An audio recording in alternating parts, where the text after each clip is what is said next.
Hey everybody, welcome back to the channel. Before we start, I really just wanted to say super quickly, thank you all for how episode 1 turned out. That was way better than I could have ever expected. I really appreciate all of the interaction that you guys gave me. Specifically, all the comments, guys, I loved it. I loved talking to you all. I really some of you guys really wrote some heartwarming stuff that I really appreciate.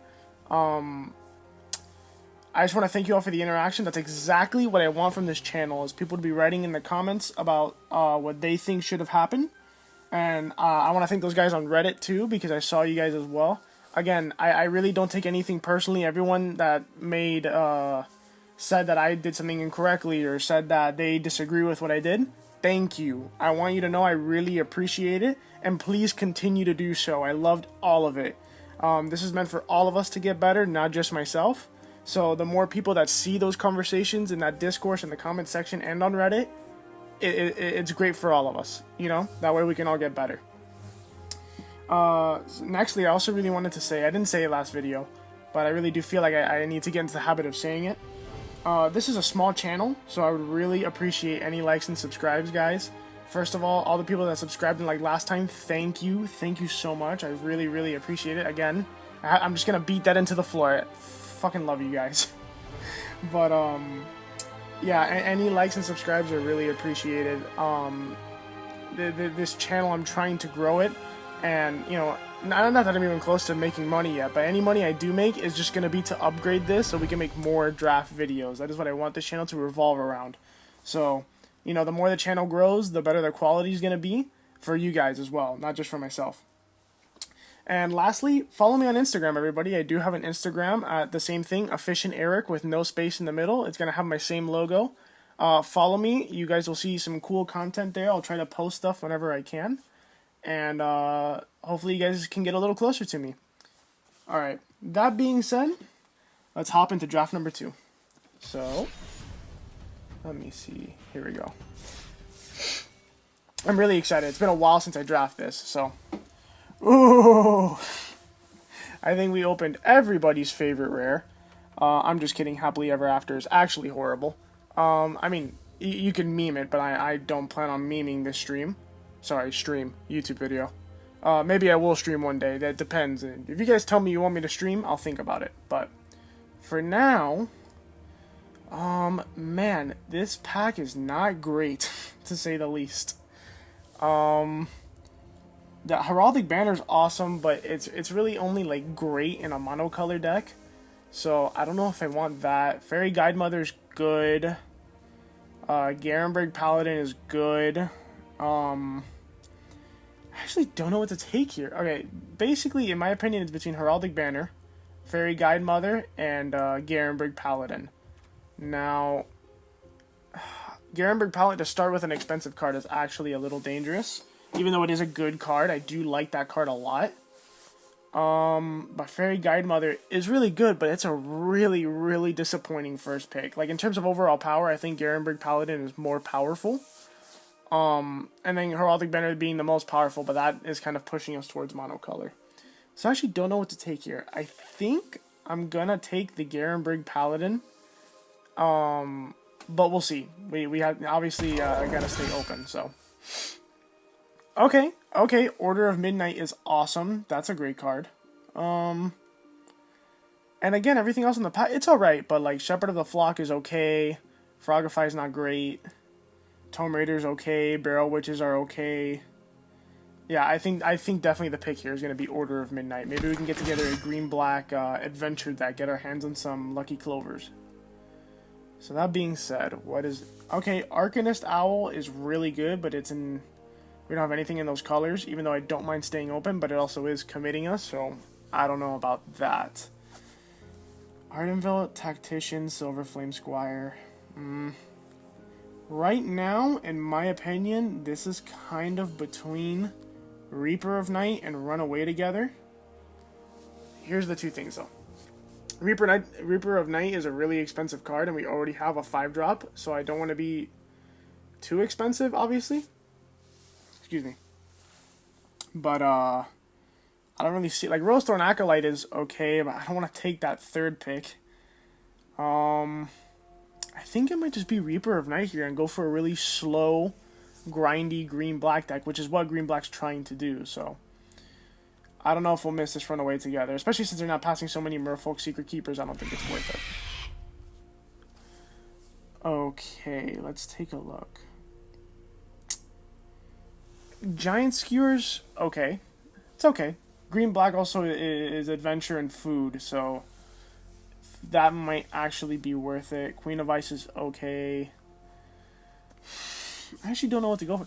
Man, these have actually been some pretty tough packs. Talk about drafting the hard way. Which is how you should always be drafting, by the way. I don't know, because here I'm stuck between Giant Skewer. Queen of Ice is okay. I don't know if I wanted, again, kind of a disappointing pick, and we're not in blue yet. I haven't seen a real reason to jump into blue. And Clockwork Servant is very good, but not in a split deck, and right now we're looking split. So I don't know how I feel about that. I mean, we've been past 2 good blue cards, and we're not really going to be passing up on much here.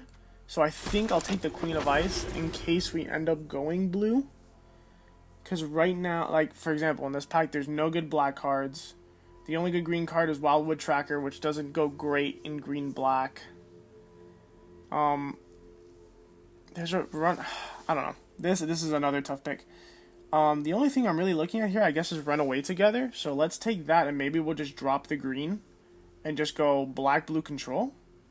That might be the play.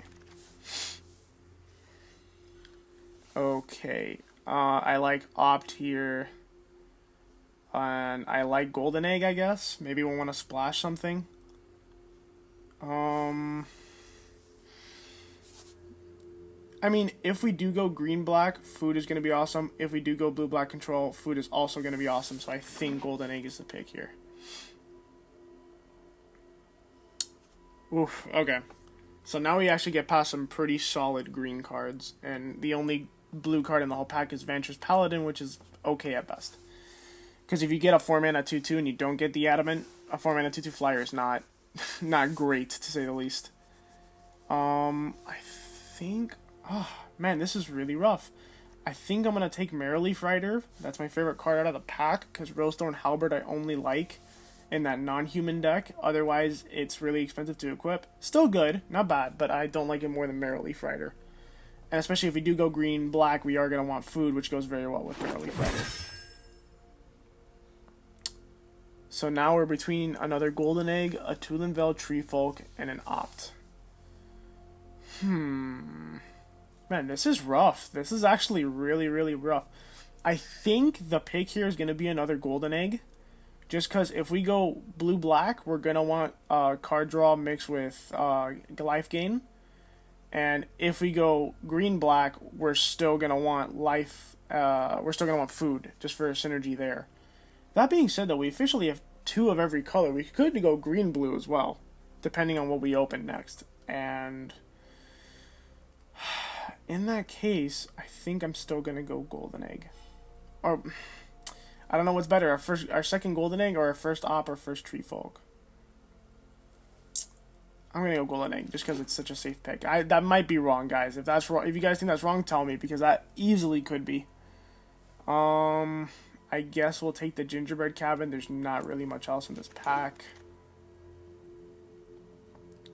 Do I want another Gingerbread Cabin? It is actively good in green-black, so I think I'll take another. But I really don't want any more for the rest of this draft. We already have 2 expensive cards. I don't really want Prophet of the Peak. Maybe Insatiable Appetite will make it. Maybe. Again, maybe Ginger Brute. I don't know. This... ew. These cards don't really matter.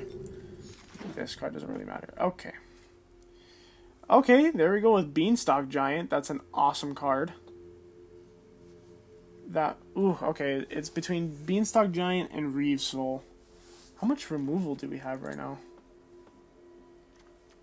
Right now, we really don't have much in terms of removal. But Reeve Soul isn't amazing removal, it's just good removal, so... I think I'm going to go with the Beanstalk Giant, and then maybe we'll end up splashing something. Not sure what yet, but take take the Beanstalk Giant for now. There we go. There's a Sir Conrad. Okay. That might be putting us into green-black now, so... Yeah, Drown on the Lock is really good too, but I don't think it's better than Sir Conrad in my opinion, even though it is a very, very strong card.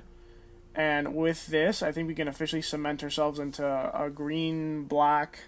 Well, it still could be blue-black, we'll see. But for now, we're going to take Sir Conrad. Oh, hey, an old favorite. We will not be taking Grumgully, though. This pack, it's probably going to go to... How many cards do we have with over 2 toughness?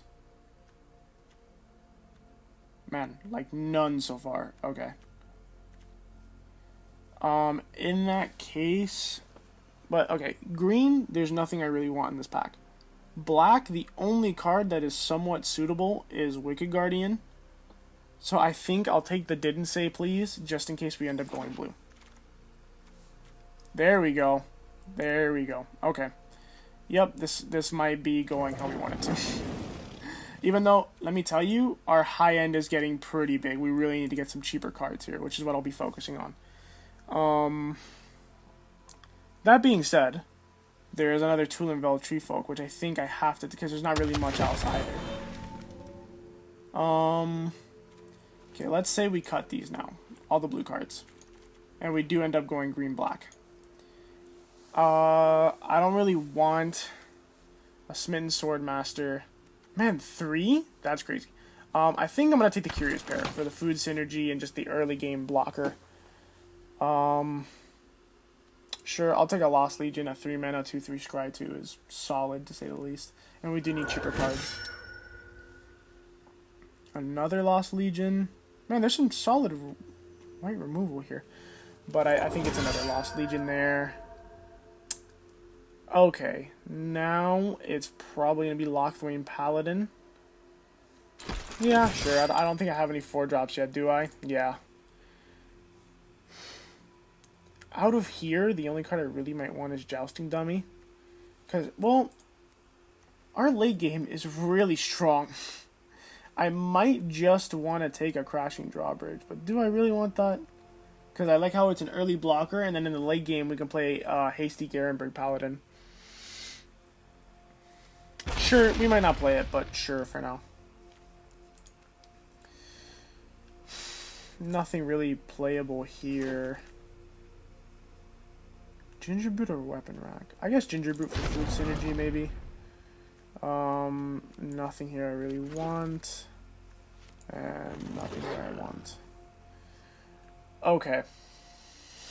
So we could go with another Sir Conrad. I don't... Like, Ayara's good, but we're not mono black, so we're not casting her on turn 3. So I don't really love her. I think Sir Conrad's honestly just better. Again, our late game is really strong. There we go.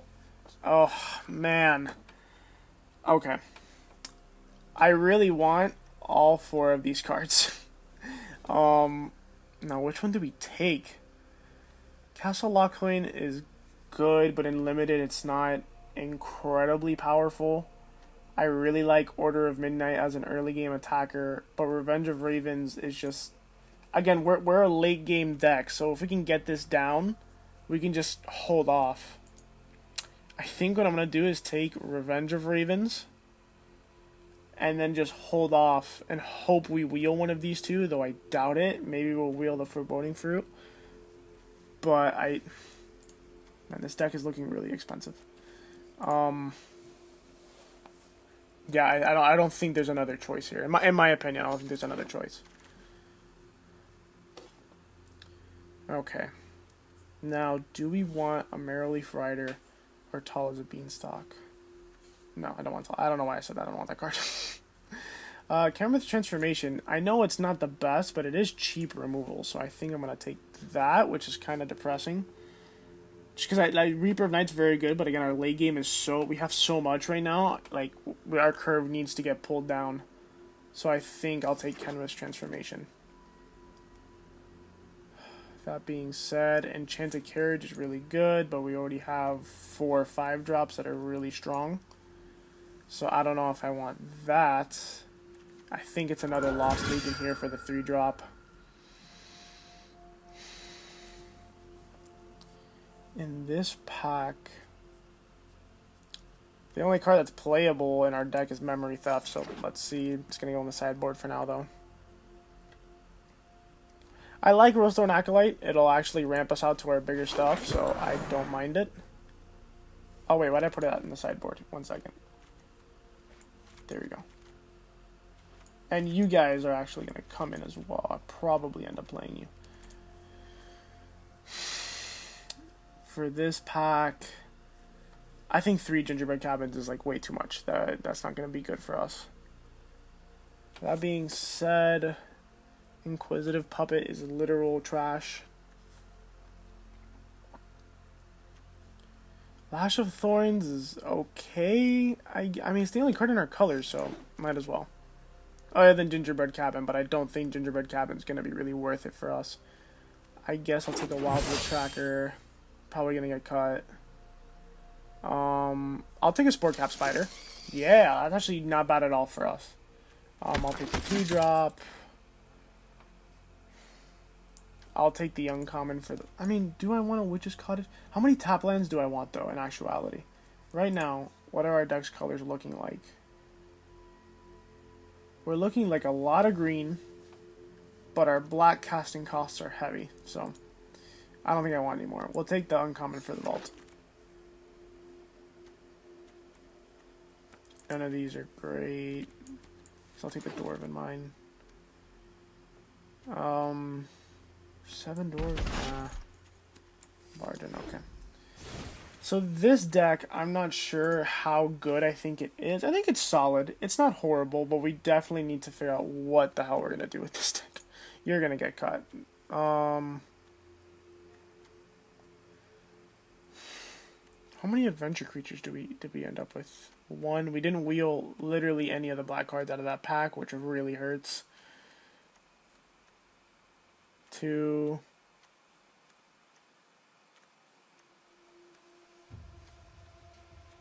3, 4, 5. So it's not great. Yeah, I think I'll cut that. Cut that. Early game just to shore up defense. I think we should cut an expensive card. I like all of these because they have early game opportunity on them. Are we really going to cut the Garenbrig? I don't mind the Ginger Brutes with the Keeper of Fables and the fact that they are food as well. But we didn't really pick up much food synergy, to be honest. Yeah, does anything here even use food? Yeah, so it's really like okay, I guess. Maybe we should just cut a Golden Egg. It is card draw and life gain though. I guess the only synergy we do have a synergy with food, that being we have a really, really strong late game, so it's not bad to just gain life and last longer. So I don't hate it. Let's see. And we do have an insatiable appetite. That's true. That's true. That's true. That's true. But I feel like I need to cut something out of this end here. But do I want to... I don't want to drop Garenbrig Paladin. It's so good. How's our curve looking? It's not horrible, to be honest with you. I think for sure we're keeping the Sir Conrads. Keeping... Maybe it's the Tulin Veil? It might be the Tulin Veil. What I like about it is that we can put +1/+1 counters on an early game creature. But... how much do we need a 1-drop? How many non-humans do we have? 1. 2, 3, 4, 5, 6, 7. Okay, so it's not horrible. Like I said for the last video, guys, please leave in the comments. And if you're on Reddit, go ahead and leave it in Reddit if you think I'm making mistakes. I want us all to see it. And this was definitely a really, really rough draft. Even though we did pick up, I think, a strong couple cards, I don't think we even picked up a rare the whole draft, did we? I don't think we did. Oh man, that sucks. That's fine though. I've seen decks without rares do pretty well, but I admit I wouldn't mind having that Black Castle for constructed purposes, but draft is more important to me. So Man, I really don't know what this last cut is.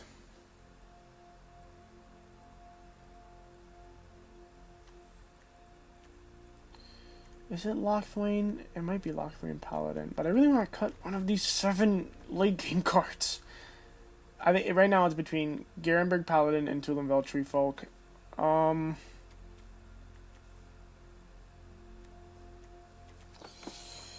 Let's cut the Treefolk. I think it's better to just have the 5-drop, the non-human 5-drop.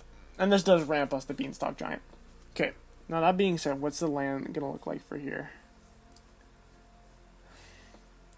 We do need our black mana, however, we do have some early mana fixers, so I think that's actually wrong. We should have one more forest. And, oh, here, let's do this as well. I've been meaning to change these. These are my favorite lands that I've gotten here.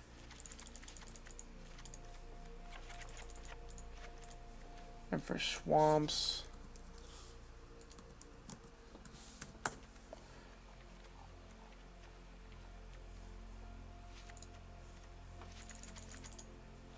There we go. Much better. So with 9 green sources, 8 black sources, that might not be horrible. Especially with the early game mana fixers. Okay, I'm not minding this. I feel like the strat is to make it to the end game, where our end game is really, really powerful. And then ramp up to our end game. And then also we have the gingerbread cabins for some life gain. Okay, now what do we name this deck? I'm actually not sure. Oh, here we go.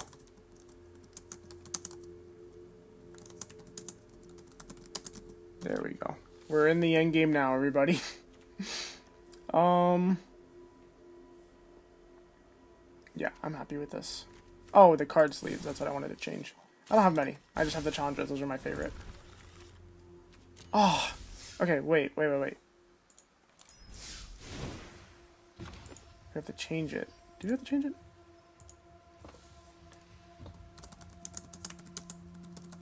There we go. This is the end game. Alright, let's see how we do, everybody. Again, I don't feel like this deck is incredibly powerful.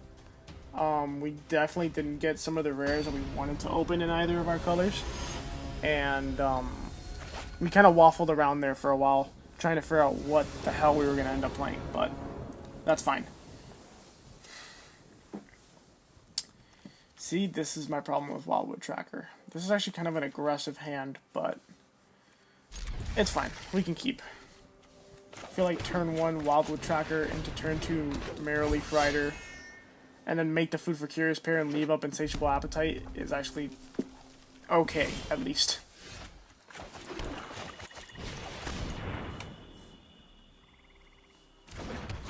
So we're playing... Ooh, what is that? I can't even tell what that is. Gilherme Tellys? I might be butchering this poor guy's name. But it looks like Gilherme Tellys. Gilherme Tellys. Starts out with a mountain. I wonder if... Oh, is he going mono red? Mono red's actually pretty strong in this format. Okay. Okay. Let's play the 4 so we can have access.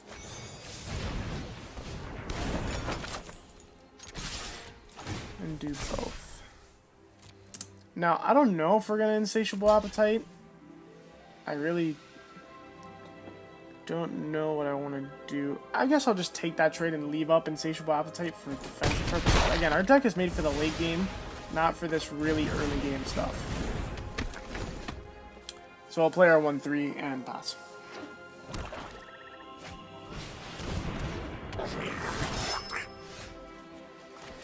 Okay, now we're flooding horribly, so we will... Does he want to trade the Wildwood Tracker for the Raging Redcap? Oh, actually, this is a human, so it wouldn't get buffed. Yeah, we're going to pass turn.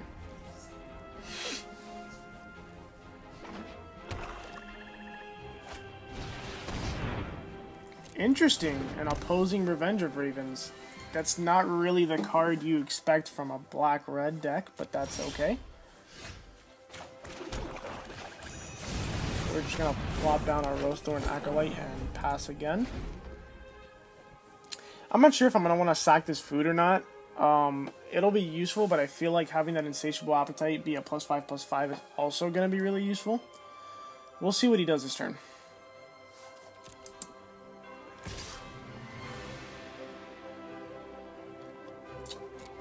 I'll put on my Rose Thorn, because right now I'll just eat it, so he has to do something, and then we have a response to that if he wants to get 2 for 1. Okay, so we have our response. Now, do we sack the food? Oh, I guess we don't have to. Oh, wow. Okay. I actually don't mind that all that much. Okay, so what he just did, essentially, was he used the Adventure Side of Rimrock Knight and used a Slaying Fire to kill our 2/3, which already we're pretty good on mana. And we didn't even have to sack the food. Now, we did lose the Insatiable Appetite and the card, but he lost Slaying Fire and had to use his... we had to go through that Rimrock Knight. Excuse me. We had to go through that Rimrock Knight anyway. That was a punt. You all can see. I literally just attacked with that. My bad. Yeah, sorry. Oops. So yeah, I absolutely should not have attacked there into that Revenge of Ravens. That was just a mistake on my end. My apologies. The good news is, now that that Insatiable Appetite's out of our hand, for sure we're going to be sacking the food at the end of this. Yeah.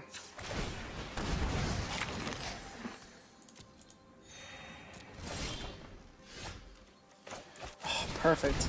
This is why I kind of like these Lost Legions. Now we can put lands on the bottom and keep our insane game-winning 5-drop on top. Play out lands, so that way we can do more with them.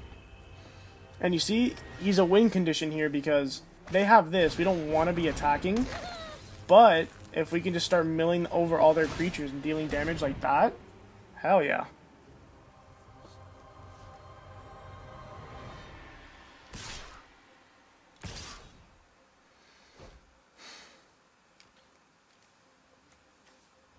I don't know what I want to block with here. I think I'll just block with the Wildwood Tracker. Well, we'll grow now that we have the Lost Legion. It's not guaranteed we're going to have a non-human in play for much longer. Conrad is only a human, so he's not going to be able to pump the Wildwood Tracker at all either. Perfect. And on their end step, we'll make sure to activate Sir Conrad. Or if they have removal for Sir Conrad.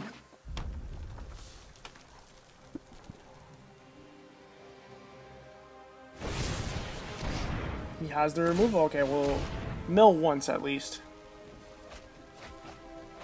Oh, perfect. So we get our ping in and we get their Murderous Rider out of hand.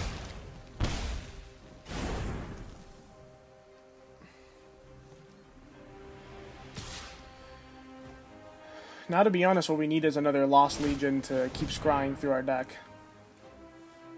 Right now, have we scryed anything else to the bottom? No, just the one swamp. Okay. Wow, we are flooding hellaciously here. So if we have 17 lands, that's 5, 6, 7, 8, and then the 9 on the bottom. So there should be only 8 more lands in the last, what is it, 23 cards? So we shouldn't keep drawing lands, is what I'm trying to say, essentially. Okay, that works for me. Oh, perfect. Perfect. Bring him back to hand. Play the Order of Midnight. And past turn, we can leave up the life gain from Golden Egg.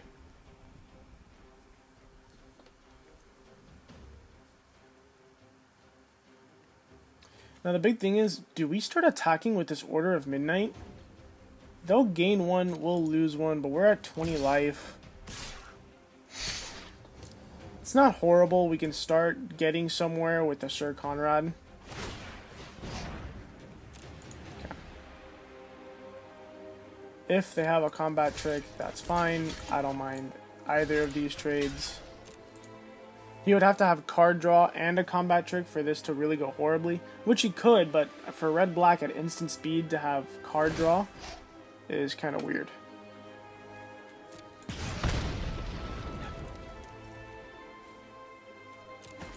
else? Okay. Yeah, I really don't mind this trade all that much.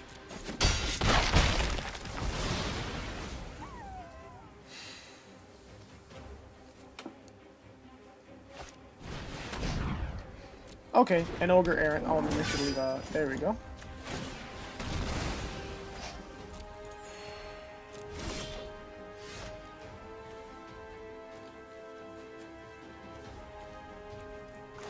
We're good. Yeah, let's play Sir Conrad, and then again we'll get our ping on end of turn, or our activation.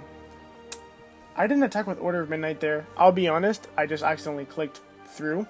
I don't know. I need to tighten up my gameplay tonight. Sorry, guys. But my thing is, I still don't know if I want to.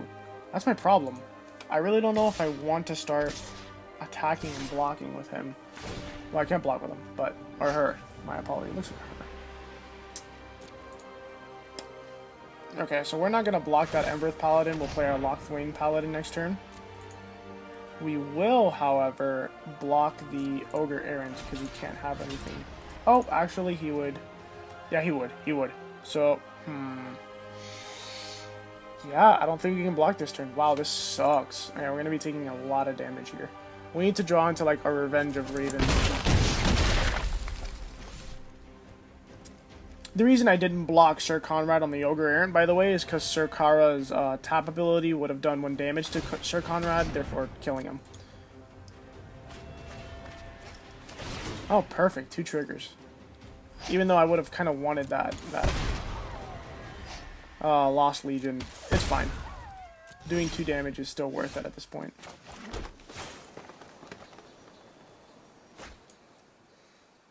That being said, they have no mana up.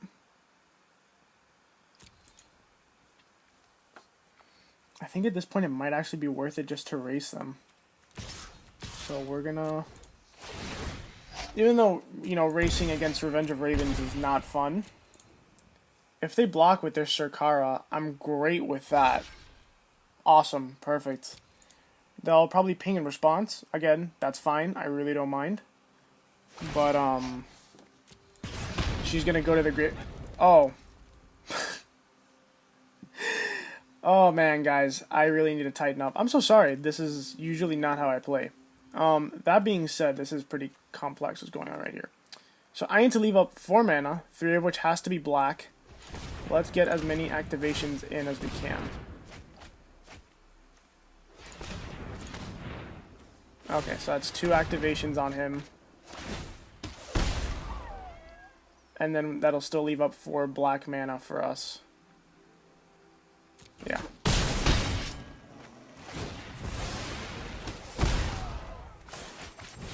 And then play our Locthwain Paladin with Adamant.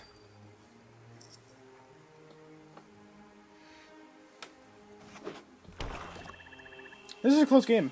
I'm not sure if tightening up earlier would have done more for me. I actually don't know what... That may have had an effect on the game. Not sure yet. But, if it did, I probably wouldn't have known. Does he have a sack out yet?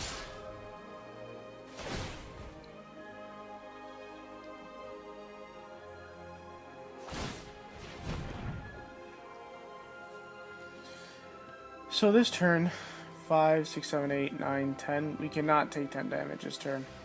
I think I'm going to have to just trade with the Ogre Errant for now. Get our Curious Pair back. And try to find more life gain, card draw, food makers, things like that. That is not one of them. Do I attack? Oh. That's worrying. So if he attacks with all... Should only get him for 3. So I'm not going to attack, but... Because I'll chump the Embereth Paladin with my Curious Pair, unless he has removal, in which case this game's over.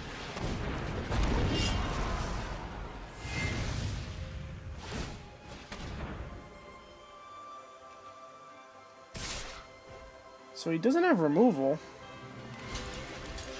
I'll chump the Embereth Paladin for now. Yeah, this game is looking very, very bad for us.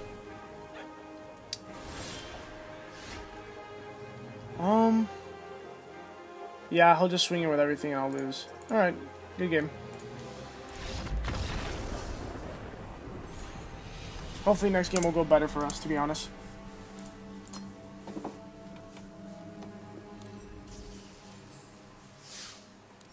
Is there anything I want to change out now that I'm looking at it?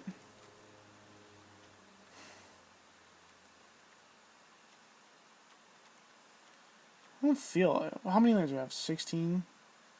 Wait, 8 plus 8 is 16. 17 lands? No, yeah, we do need the 17 lands. Okay, I think we might have just really flooded out that game. We'll see. If we lose again like that, I might consider making some changes. I still have faith, though. While this deck isn't incredibly strong, if we do what we want to do, like we actually draw into what we need to, because mind you, we flooded out horribly that game. Like, really, really badly. So if we actually do what we're trying to get done, like I like that we have this Beanstalk Giant in hand, I think our chances go up exponentially. This deck might actually also want to be on the play. I mean, on the draw.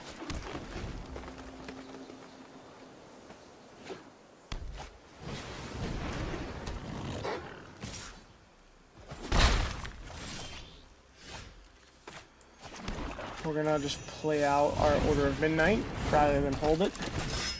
Because that's another thing with adventure cards. If you have nothing else to do, and you have the option of either holding on to the adventure or playing out the creature, most of the time you just play it out and just get the damage in that you would have done. Because to hold that and wait for something important to die to bring back to my hand, it's just quite frankly not worth it.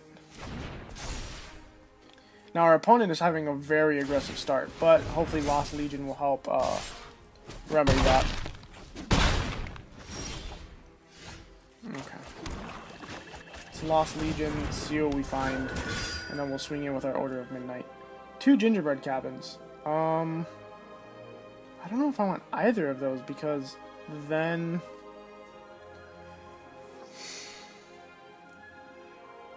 it's not horrible, I guess.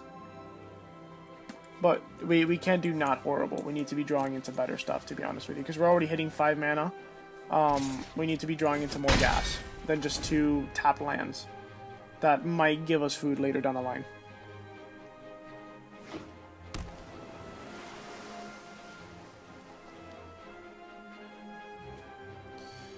So it seems our opponent, Vulture Zama, is playing blue-red draw 2, which I actually kind of like this archetype. I don't think it's super powerful, but I just like it as an archetype in and of itself. It's kind of sad because actually it's not incredibly strong. It hurts me, but it's not bad either. I think people give it way more shit than it deserves. That being said, I think this is just going to be another Lost Legion turn because we're kind of on our back foot right now.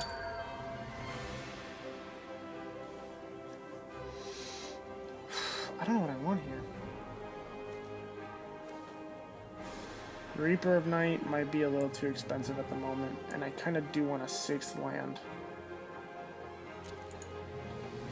So then, because that way we can play out land, ramp out Beanstalk using his adventure, and then play him, so. We're going to go back in with our Order of Midnight, because in case you guys don't know, it can't block, so it doesn't even make sense to leave it back at this point.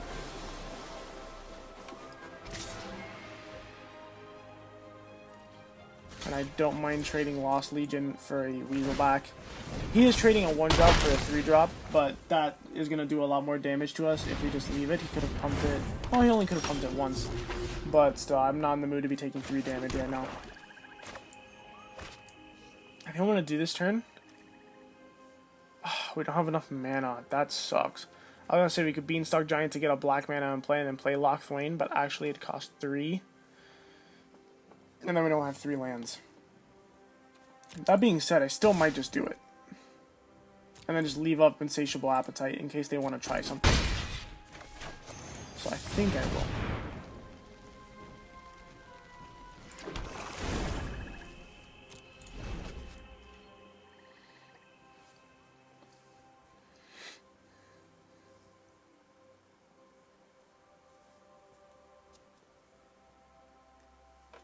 So you see now how we've set ourselves up? Blue-red is going to have a lot of trouble dealing with a Beanstalk Giant. The Fae of Wishes is a strong card. Let's see what they pull out of their sideboard. Now we're set up that we can play Forest into Beanstalk Giant this turn. can claim the firstborn, but like I said, with Beanstalk Giant, it shouldn't do too much to us, to be honest with you.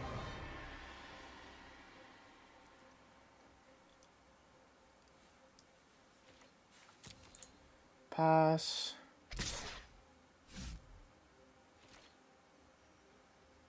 Yeah, my turn. I think we're just gonna play out our Beanstalk Giant. Attack with Order of Midnight. Pass. So our opponent had a really aggressive start, but it looks like now we're kind of keeping up with them. And now you see why Fae of Wishes is good, but significantly less so in Limited. The best card he had in his sideboard was I Claim the Firstborn.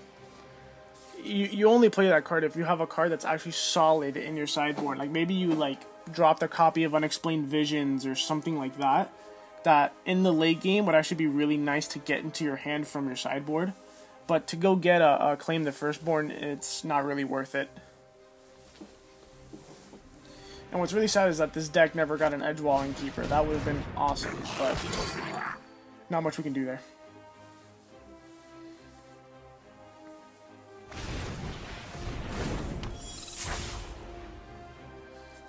I might just use our Insatiable Appetite to get past that. Let's see. We're going to attack with both and see what happens.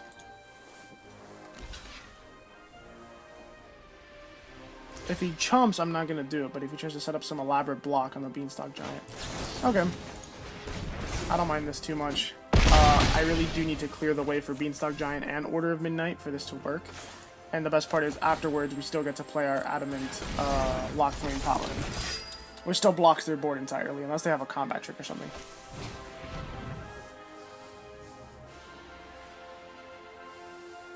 So it seems this Draw 2 deck didn't really come together for them. I still haven't seen any real payoffs for the Draw 2, other than just the fact that you're drawing 2 cards. Which, that's the problem with the deck. It's not worth it to play the deck if you're just gonna be able to draw 2 cards. You have to be able to draw 2 cards and get some sort of bonus, like for example the +1/+1 counter on Fairy Miscreant. Is it Miscreant? No, Fairy Vandal, my apologies. Or getting the 1/1 token out of Improbable Alliance. Like, you have to get more. Or if you get one of the rares like Ironcrag Pyromancer, it's worth it, but if not, just drawing 2 cards isn't powerful enough.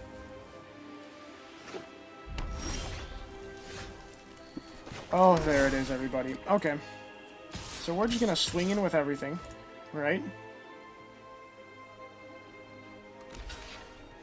If he chumps, that's perfectly fine by me. He's going to be taking 6 damage. And then we are going to be playing a Sir Conrad. Which this might just prompt a concession right here, depending on whether he has an answer in hand or not. Which, if he does have an answer, we still do have 2 activations of Sir Conrad ready to go.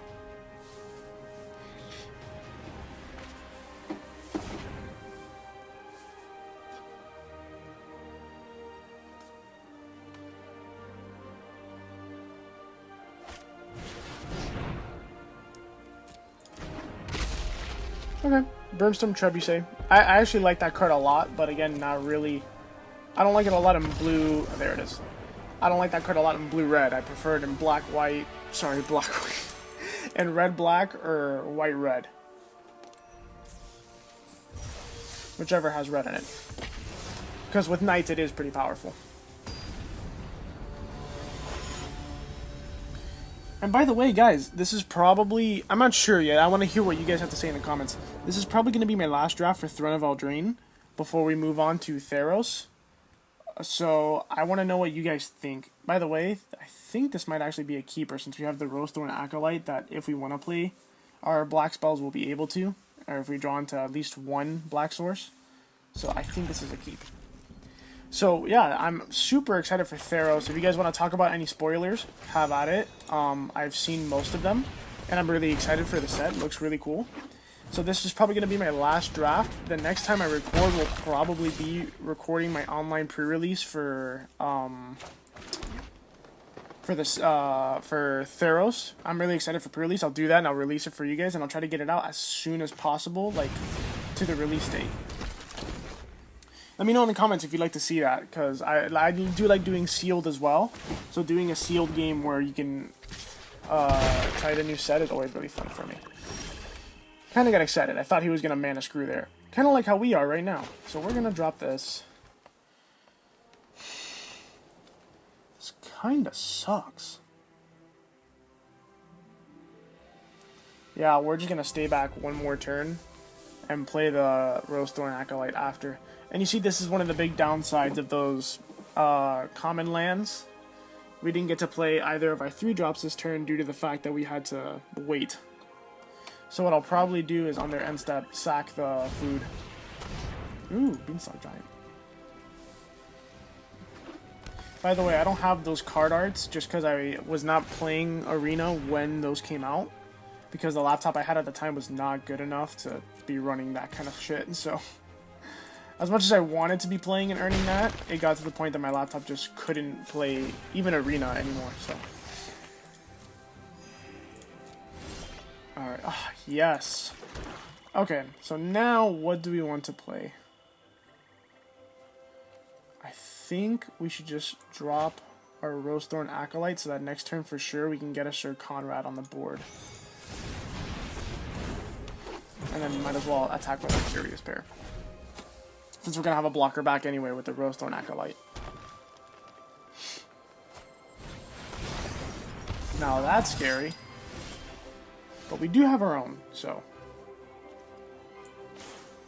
I think this turn, rather than playing Sir Conrad, because I'm not going to want to block him with Sir Conrad, I'd rather play the Garenbrig Paladin. That will, I don't mind a trade happening there.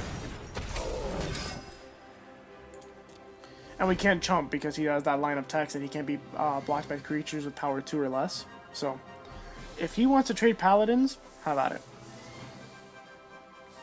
Because right now, the rest of my hand is gas. There's no lands here. Who knows? He might have 2 or 3 lands in hand still. Because I don't think he's missed a land drop. He might have, but I'm not positive on that.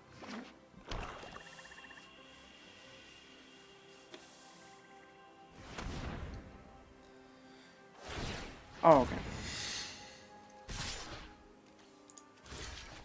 If he does something here, we're going to get blown out. That's for sure. Oh, is it worth it then? Maybe I can just swing back with my own Garenbrig Paladin and then play more stuff.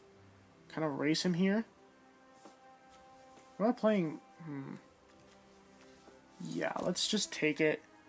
And I feel like next turn we can... I know I said if you wanted to trade, but into that much mana... I don't know if it's really worth it. Okay. So, first things first. Let's attack with our Garenbrig.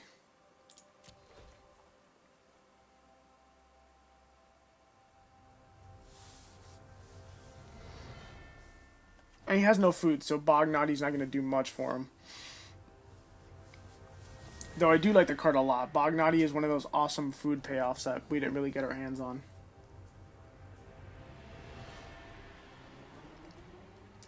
So, I actually don't know who's coming out better this game. We look pretty, I don't want to say tied, but kind of tied. So now this turn, I don't mind trading my Sir Conrad off for his Garenbrig Paladin. If hopefully he doesn't have the open mana for it. Because I do have another, so it's not the worst trade in history.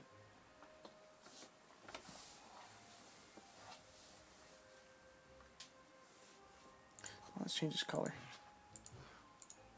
My favorite is, there we go, purple.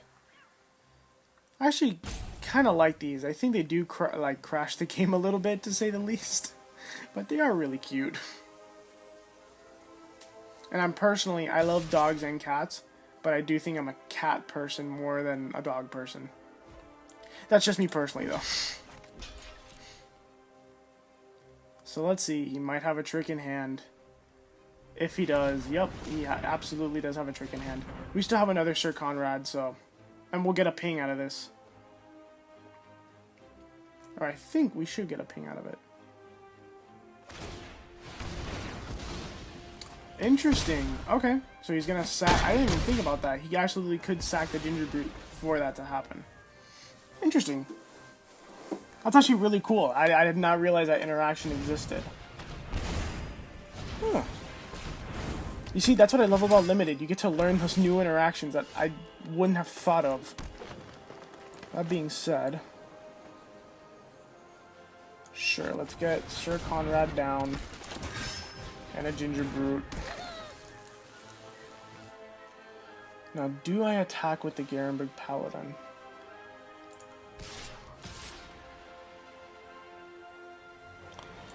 I actually don't think we do.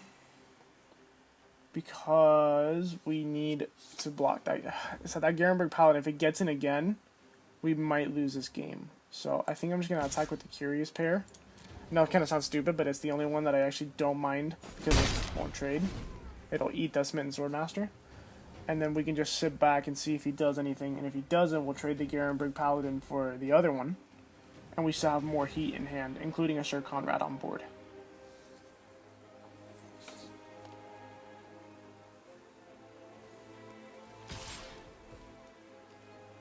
Alright. We need to find a way to deal with that Bognati. We do have a Spore Cap Spider though, so. Oh no. Okay, now that might devolve into an issue.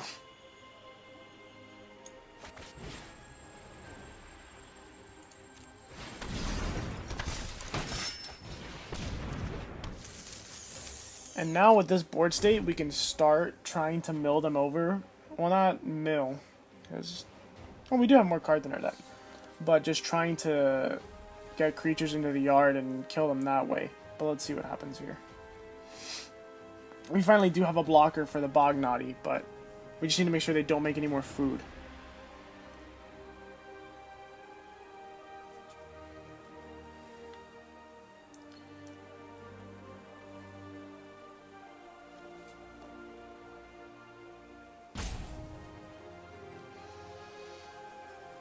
This is a good game, though. I'm enjoying it.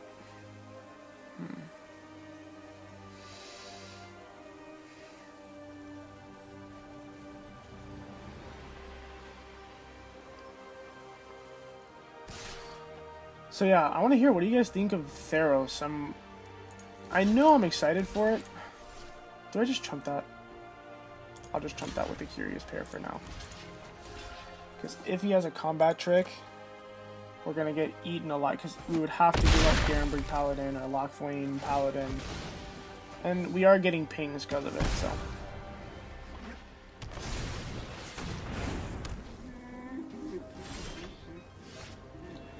Okay.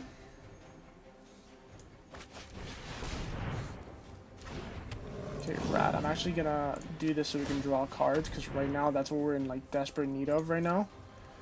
We desperately need card draw.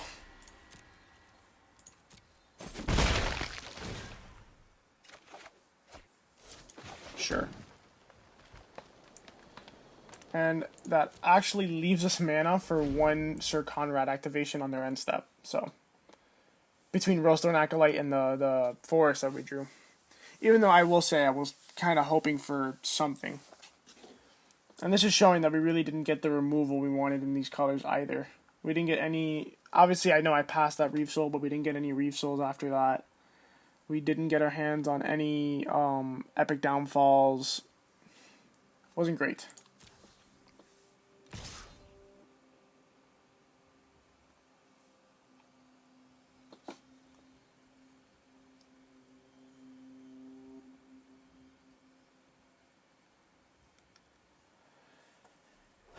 Do I chump again? Or what could I do here? We could do this, and he could only... No, he would kill both.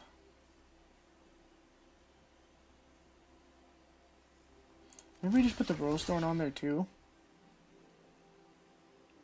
So even if he has +2/+2. The thing is, if he has Insatiable Appetite, then we're really gonna like want to die. But how do we see ourselves winning this game if we don't do that? I could just chump with the Rosethorn, get the activation, and then just keep chumping, I guess. It's not horrible. Well, let's get our activation.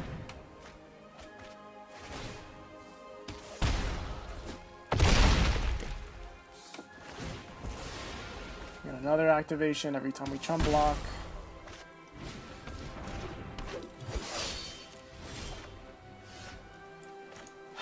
Okay.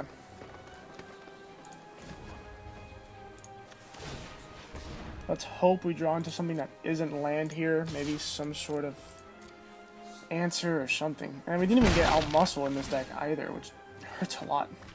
Oh, yes! Okay, that's really, really good. And on their end step, we get another activation. This is not going badly at all.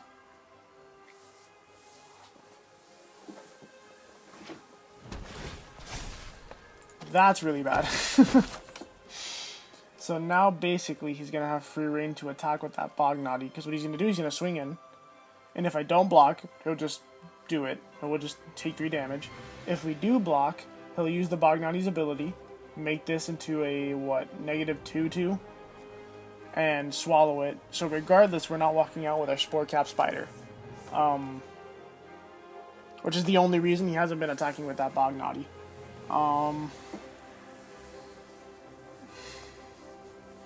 The only way I see us winning this game, I mean, maybe we have an all-out attack next turn that we attack with everyone but Sir Conrad. Well, maybe we attack with just everyone, and then all the trades will activate Sir Conrad and deal enough to kill everybody. Well, to kill him. And then we can also just activate him any times after that to try to get the final kill.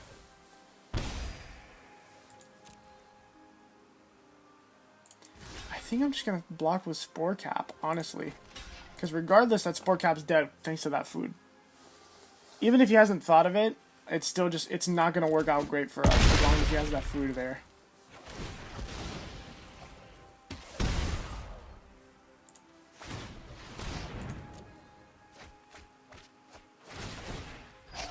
Alright, that's 2 triggers. Okay, I think the strat here is gonna be swing in with everything. If they don't block any of these, they pretty much lose. If they do block, they'd have to chump. They can't block and just kill it, because if they kill anything, we're gonna get pings. And then we can just activate Sir Conrad. We can actually only activate him twice. But if we get him down to 1 health, they could sack the food. This is close, to be honest with you. But I think this is the only way we're going to win, because their board state is just so much better than ours.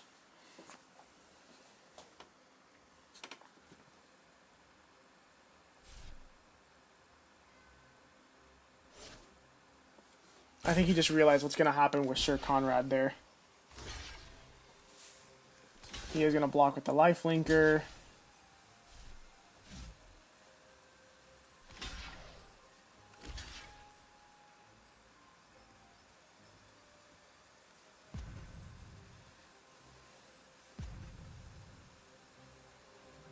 Okay, that's good.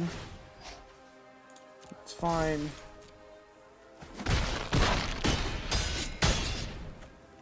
So I lost 3 creatures.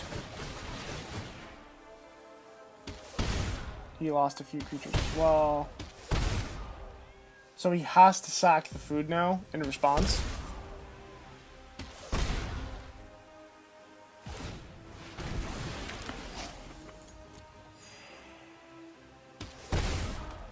So let's play the Marrowleaf.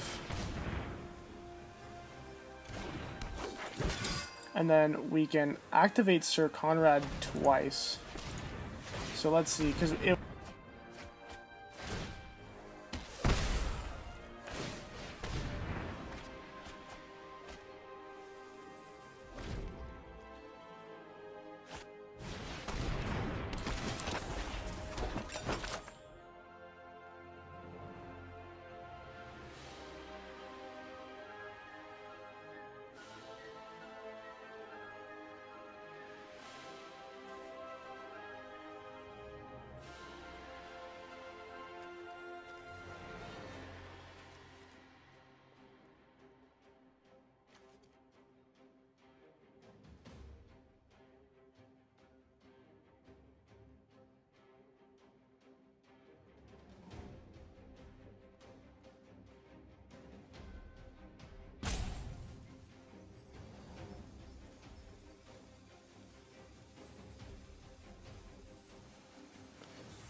Sorry about that, guys. Again, this audio recorder of mine is not great. I'm trying to find better ones. So, we will see. It should only be another minute or two. Sorry about that, guys. I'm going to try to get better about that. This is my first couple times doing this. So, I don't know if you all heard. This is incredibly close. He's going to have to sack the food in response to attack with both of those. Okay, so he's only going to attack with the one. Oof. Oof.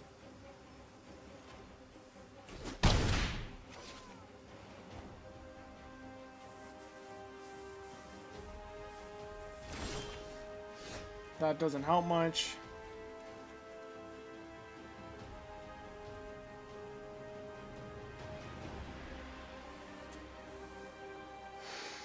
I think the play here is just do it twice. Maybe we hit 4 creatures. That's 2 creatures. So now he has to. There we go.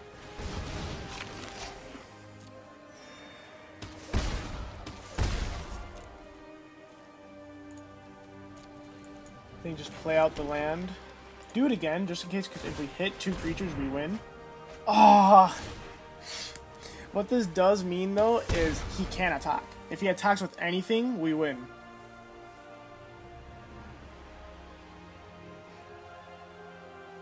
Oh, yes!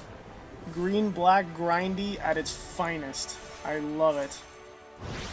And a rank up. I know we're only in bronze, everybody, but it's because I don't draft that much. I draft to record. So I can't just draft whenever I feel like it. I draft whenever I get the chance to record myself and put it up for you guys.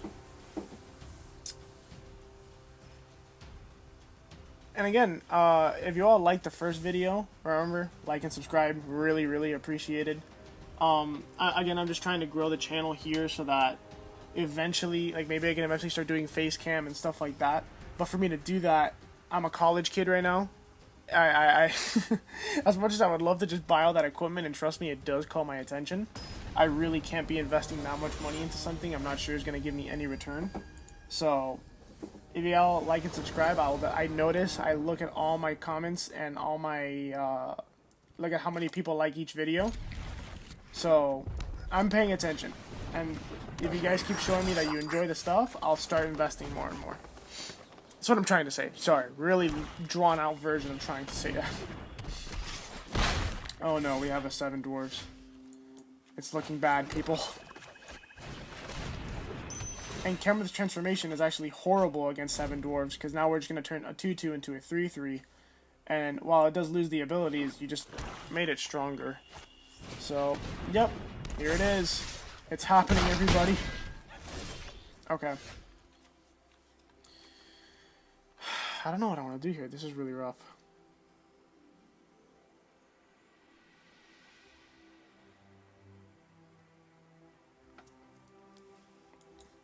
I think for now, let's just play our Lost Legion.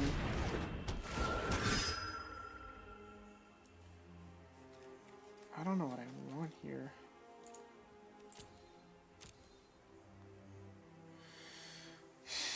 Do we want more lands?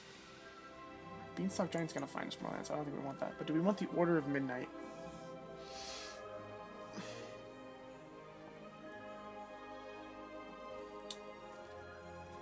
Okay. None of our big creatures are dying anytime soon, so it would just be played as a 2-mana 2-2 flyer. Yeah, I don't think it's good enough. Let's put it back there. Right now we need to find something to stop this incredibly aggressive board that we're on right now. An incredibly aggressive board. Oh my god. That's a great card that I haven't gotten to play with too much yet. And it makes me really sad that I haven't. It's so good. Yeah, we might just lose this game to just this super aggressive start from them. I think we're just gonna have to hit one of these guys, which will just draw us a card and get us an extra blocker. Perfect. And then, yeah, it's definitely not great, but it'll have to do for now.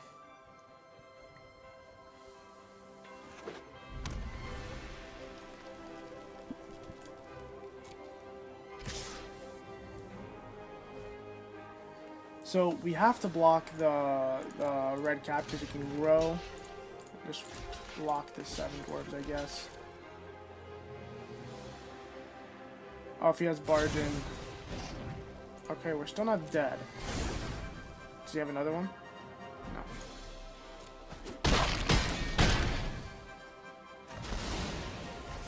I don't really know what we have that's going to get us out of this, so we might have just been aggroed into the floor.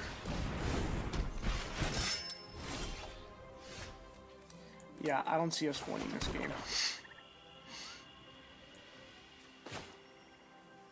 So if I play this, and block him, I'll be taking 3, 6, 9.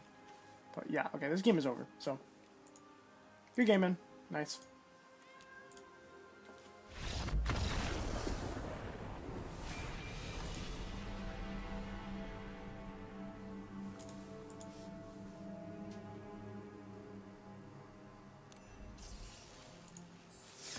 So right now we're 2-2.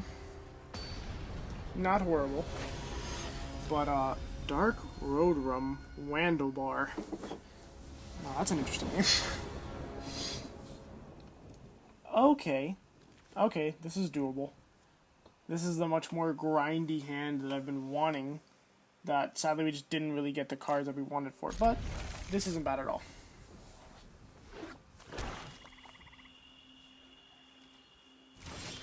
Let's get in our free point of damage. What I like is he probably is thinking we're playing like Rakdos Knights or something, so it's confusion. It's all about the confusion tactics, everybody. You gotta fuck with their head.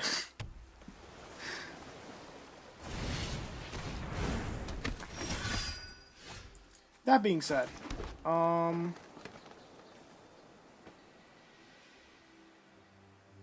do we want the food? I think actually it's just worth it to attack. I don't mind this trade at all. Get rid of that Smitten Swordmaster. If we don't trade, play a nice blocker, a 1-3 that will take care of that Smitten Swordmaster, hopefully.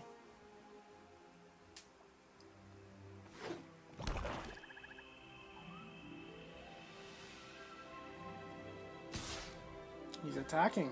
Okay, I'll take that. I'll respect that. He might have that 1 black combat trick that's really annoying. However, that being said, let's just attack with our Ginger Brute. Unless he has instant speed interaction, which he obviously has something to do at instant speed.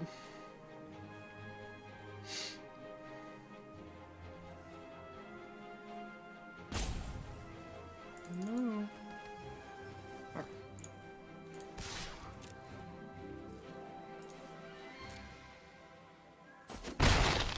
So now the big question. I think it might be Sporecap Spider. And, I don't know actually. I like Sporecap Spider because he has to have +3/+3, which I think is only in green, for him to be able to beat this, unless he just has straight up removal. However, if we play Lost Legion, it still blocks and it'll find us our 4th land, so I think it's that. Also, Rollstone Acolyte was a good choice too, just because it would get us our 4th mana. Wow, okay. I need mana. No. Because next turn I want to be able to Reaper of Night them and get some cards out of their hand. And it seems as though they're low on blue mana, which is good. Ooh, okay.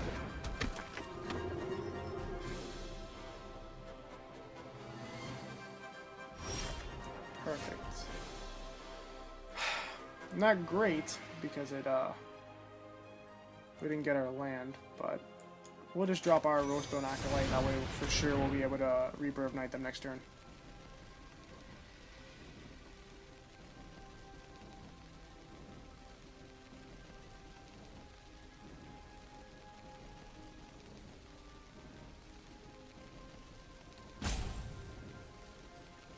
This sucks. I think what it's doing is it's asking if he wants to sacrifice something on the Malevolent Noble and he doesn't realize it's his turn. Thank you.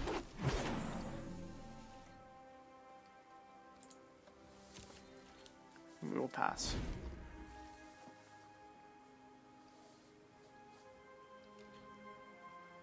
he missing land drops?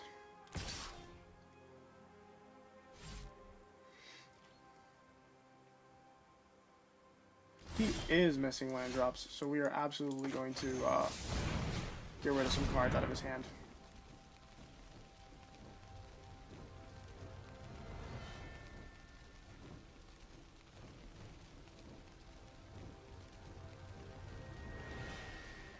I think this card is one of the cards that's come up the most. Oh, wow. Bartered. What?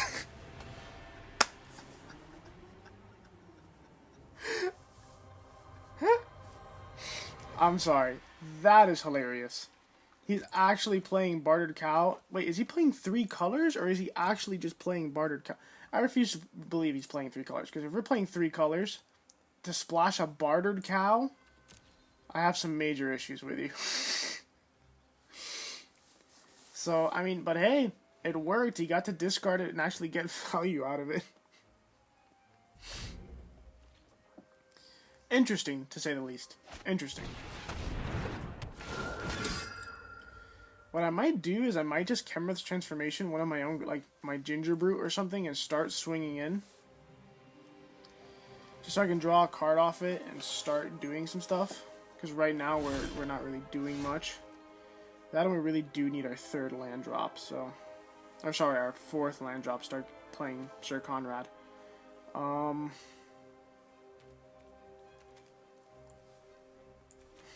Is it the worst? Is it the worst? I don't think it's the worst. Again, I'm not super high on Chemrith's Transformation, but I keep running low on removal in this format. I don't think this format has like weak removal or anything like that, or that there's not much of it. But it definitely doesn't seem like I get my black removal as much as I'd like to. That might be because the bots have adjusted since the Merfolk Secret Keeper tragedy of 2019. But yeah, you definitely don't find your black removal like you were at the beginning of the format.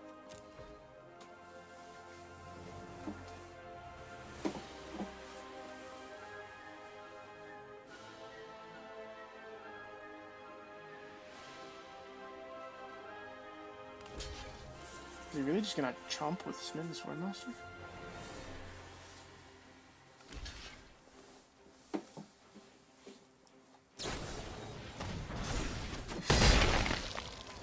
People play some funny stuff, man. Okay. Sure, let's get our Marrow Leaf Rider out there and leave up blockers.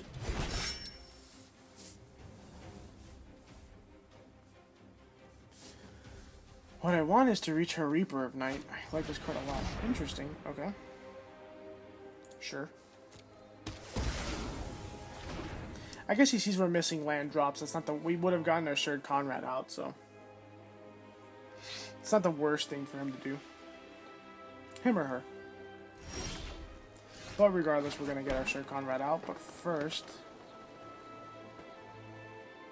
I'll attack with my Marrow Leaf Rider. Any trades here, I'm happy. Clear the way for Sir Conrad.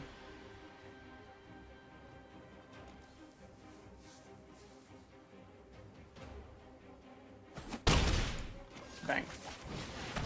And now we have our Order of Midnight in hand, so if they have removal, that's fine. We can immediately get it back and play it the next turn.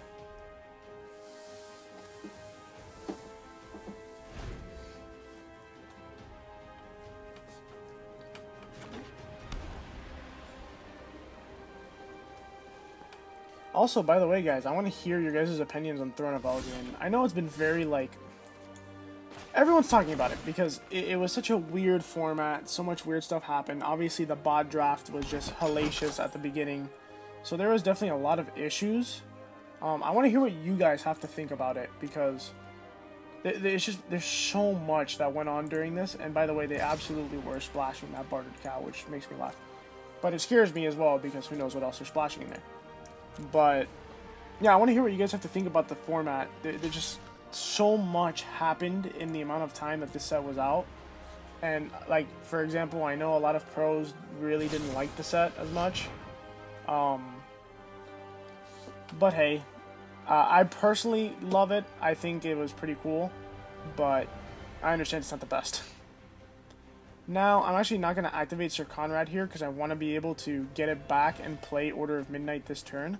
And now we're getting Righteousness, which is kind of a whack combat trick out of their hand. So, even though, let me tell you, he's going to gain 9 life, which is really good for him. But, whatever.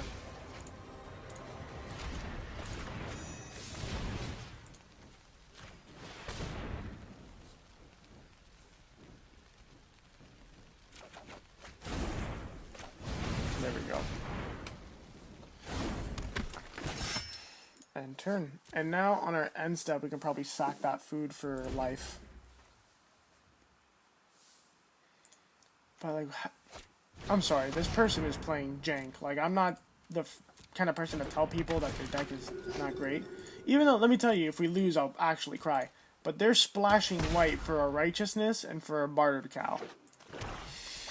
And for a Youthful... It's not looking great, to say the least. Okay, we're going to sack our food of response.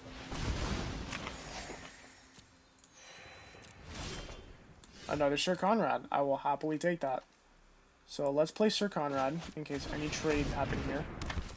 Back of order, and then we'll leave back everything else as blockers.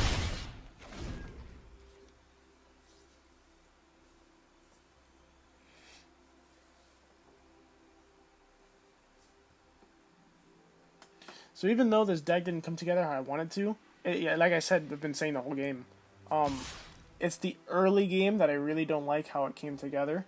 The late game is super powerful. We have a Reaper of Night, 2 Sir Conrads, a Beanstalk Giant, and other really, really strong late game. But I'm just not loving it. There we go, there we go. I am happy with all of these trades. And you can't have combat tricks for all of them, so...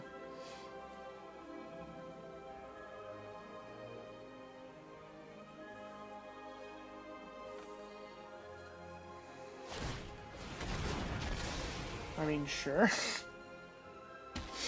How weird. Okay. That's gonna be 4 triggers for Sir Conrad.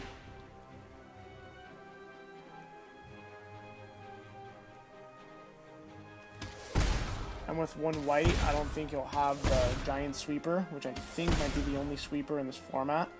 So I'll probably just play the other Sir Conrad this turn. Oh! Thank you, Magic Arena. I cannot play the other Sir Conrad. He is legendary. Good point. Excellent point. So, in that case, we're going to be playing our Revenge of Ravens and passing turn. And on their end step, start the mill game. Can you imagine double Sir Conrad in play? How do you handle that board state, in all honesty? Like, ew. I'm not happy, but I'm almost happy they didn't let me do that. Any attacks? Alright. Let's see what we hit. Perfect. Let's see if we can drain them out this game.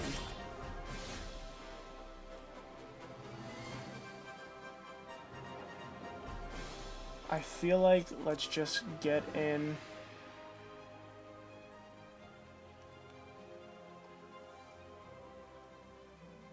with our Order of Midnight. Do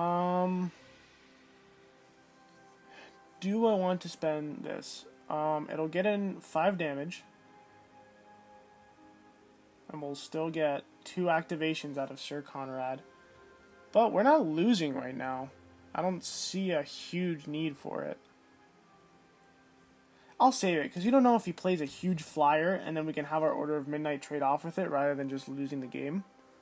So, this is fine. And I think I'd rather just hold on and get both activations out of Sir Conrad here. Again, we have a pretty disgusting board state right now. Between Revenge of Ravens and Sir Conrad, trades are good for us. They're going to be losing creatures. We're going to be pinging them. We're going to be milling over cards in their deck. And they're getting a Lost Legion back. Again, really not scary. And now we know what's in their hand, so if they attack with anything, I am glad to block with Sir Conrad. I really should have not let the auto tapper do that, because this auto tapper really scares the shit out of me. Oh, Lockmere Serpent. Okay. Because I know this auto tapper, it will tap my 2 black mana, so I can only get 1 activation. I like the auto tapper, but sometimes I feel like it's just wildly confused. Wildly confused.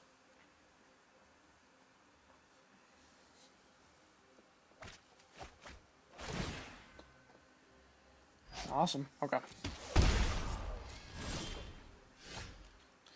See, now this I don't mind. Let's do our thing and attack with Order of Midnight.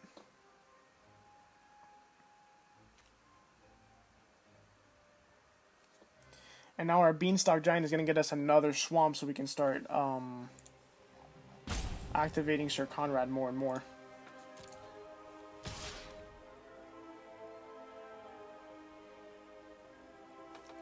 Do I just attack with Sir Conrad? I might, because if I give it +3/+3, it has 7, 3, 4, 5, 6. No, yeah, not worth it. Just kidding.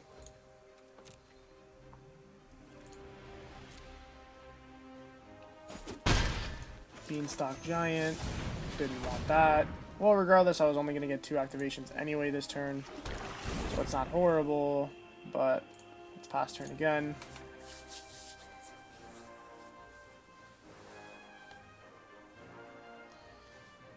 And then, does he have... Yeah, he does have the mana for Lockmere Serpent. Really good card. I don't think it's enough this game.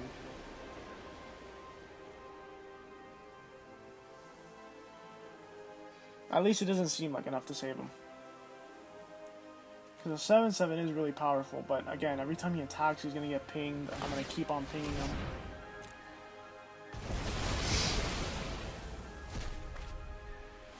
Oh, that's right, he can't even play it this turn. Oh, and he's activating. Oh, poor guy.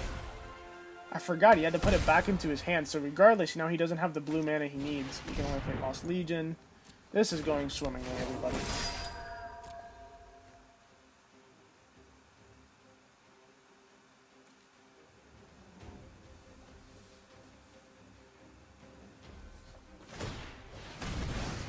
Okay, he's back up to 10. Again, that's really okay. Even with Lockmere Serpent, this game looks pretty much over. Oh my god. I need to remember to auto-tap that. I really thought it tapped both of my swamps there. To keep up like Insatiable Appetite or some garbage. Oh man, thank god we milled that over.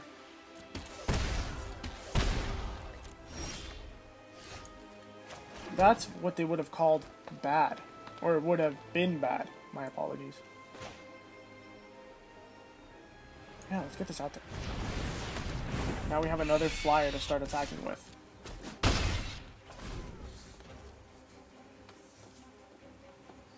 And the good thing, this Curious Pair is actually doing a lot more than you think.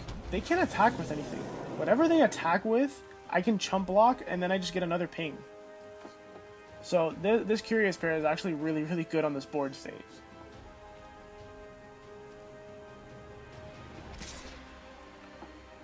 I mean, I pretty much know what's in his hand, right?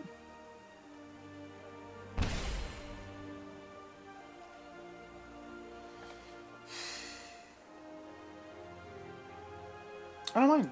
I'm just gonna take that. I really don't mind taking 3 damage right now. I almost chumped and I was like, wait, why would I do that?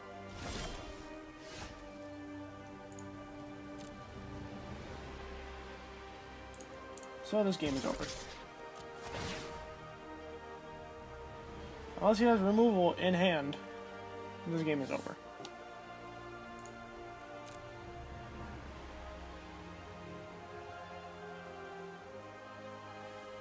Good game, bro. Good game. Again, your deck's a little jank, but you got 2 nasty rares in there. Just, yeah, you can tell that those weren't in your seat. You just opened those because if not, you would not be playing those. Ooh, okay, we'll open that at the end for sure.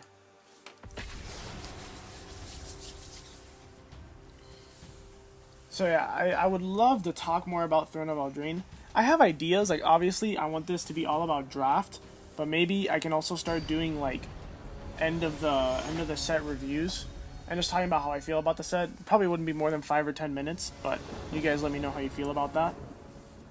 But I do want to hear what you guys have to say, though. By the way, that was a mulligan. There was only 2 forests and the rest of a hand. That we have a lot of black cards.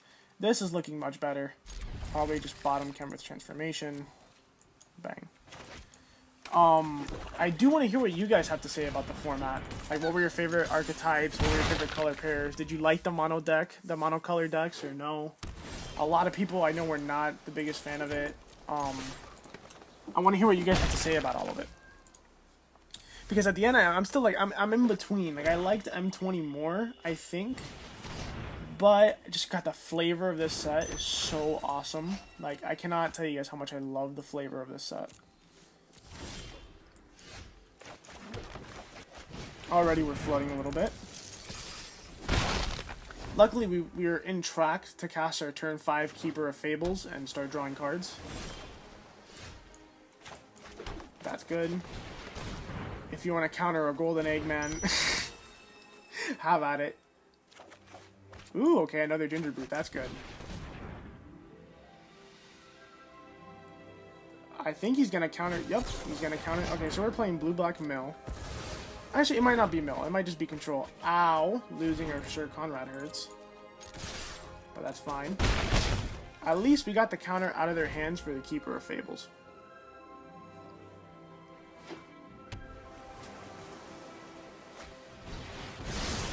Okay.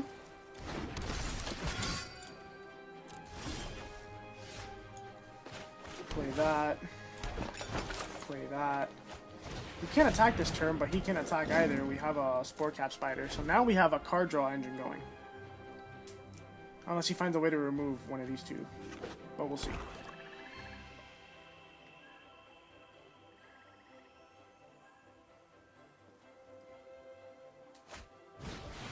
Okay.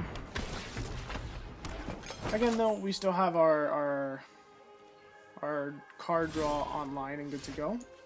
You see, now this is one of those games that this is awesome. I'm getting a ton of food out of these gingerbread cabins. So, can't be blocked. Now, do we attack with Keeper of Fables? Because you can only put 4 power on it, right? But he could have a combat trick. Not willing to risk that, I don't think.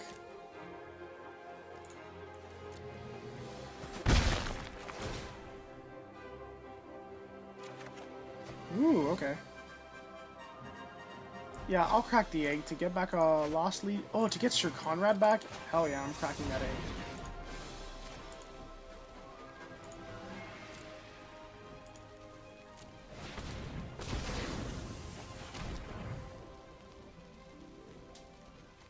Does he have a counter? Are there any 2-mana counters in the set?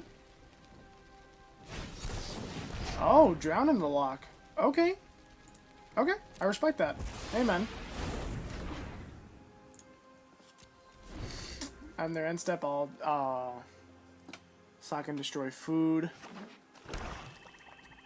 I like Tempting Witch. I think it's a good card for board stalls, which this format tends to have some, not too many, but some board stalls.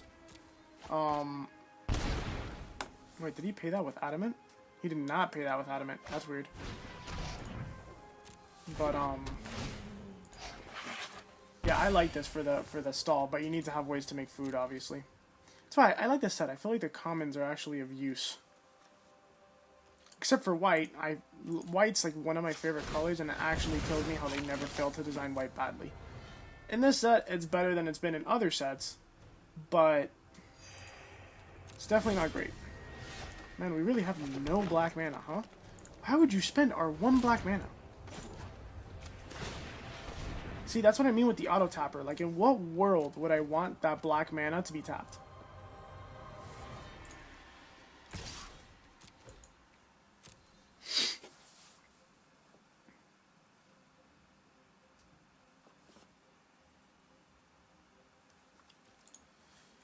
Rad. What do you have, bro? Another Drown in the Lock? No way. Okay. We have a lot of cards in graveyard. Alright. No, sorry, not my turn. Their turn. But But again, stop trying to use the black mana. I don't understand. I feel like they like Arena is obviously a huge success. It's obviously pretty amazing what they're doing with it. But man, you really think like they could fix the bots and have them up and running faster for each set, right out of the gates. And you'd think the auto tapper would get better with time as well, but it doesn't. It is really like, I don't know, just very confusing to me. And this person put together a pretty solid blue-black control deck. He's gotten rid of all of our great threats.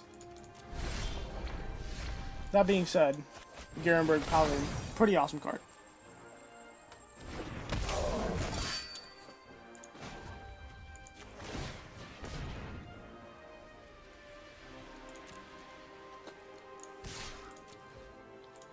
Alright.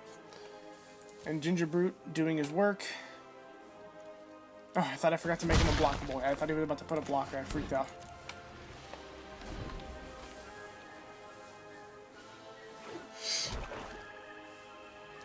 We've been flooding out a lot of these games, but ideally, at this point, our top decks should be much better than theirs. Like, our late game is so good. There's so much that we can draw into right now, so it's not bad.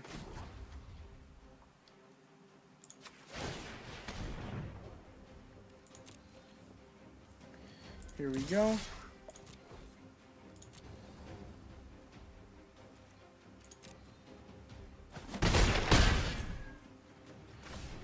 And you see, it doesn't matter, because regardless, we didn't have the double black that we really need for Lost Legion.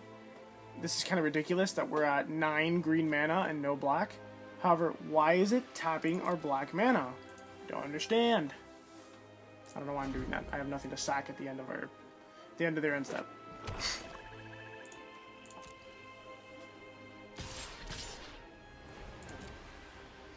Now he can gain 6 life, but I feel like this is a race he is not going to be winning anytime soon.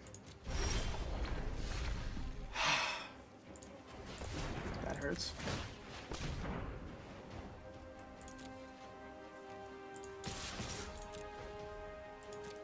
And we're playing 8 swamps, now that we're playing like literally 0.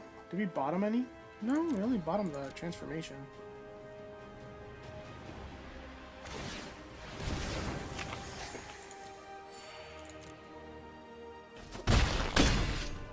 And he's holding on to the golden egg. Maybe he's splashing for something. Because there I would have just sacked it. I had the extra mana anyway. So I'm wondering if he's trying to splash something in there that he needs the golden egg for.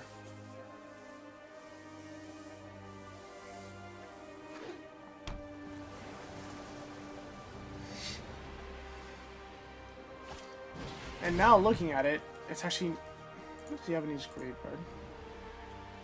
He literally has no creatures, he's just cycling it. Okay. Even if we had gotten Sir Conrad back, we still wouldn't have been able to play him, so... At least we know that much. And now he actually has a solid double block on the Garenberg Paladin. Never mind, no he doesn't. Did he just lose his game? He did just lose his game. Oh, no he didn't. No he didn't.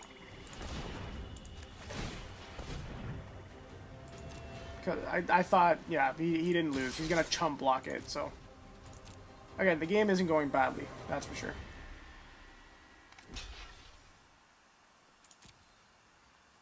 Unless he has a way to do... This can do 3, 4, 5, 6, 7. Yeah, you'd have to draw into something. And we do have another blocker back, so we could block with Welcome Familiar.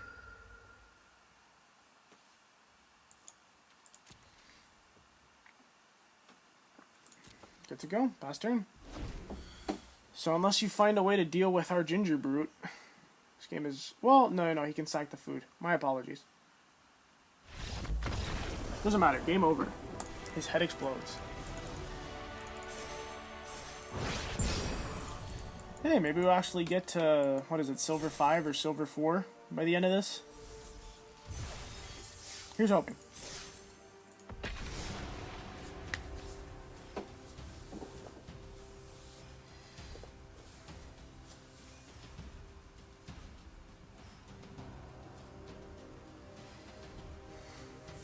And again, everybody, I really appreciate all the support. That first video was really awesome. I wasn't expecting it to do that well.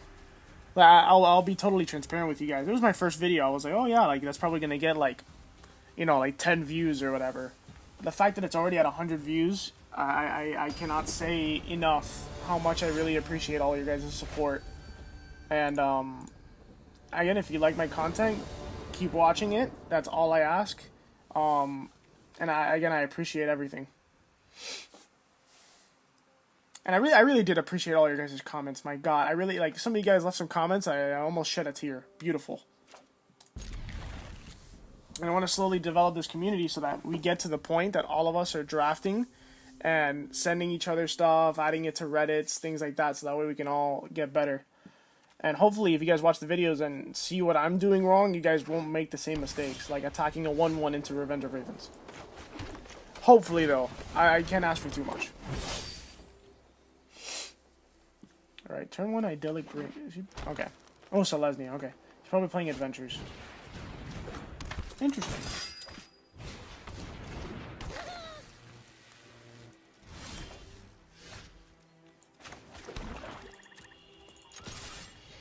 I'm okay trading for either of these. This is all late game here.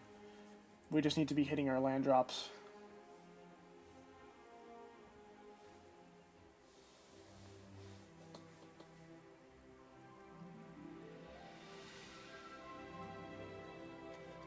I love this art.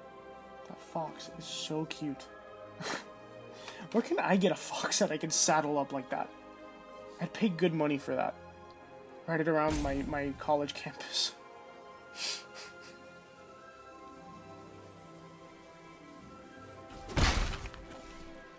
Perfect. Okay.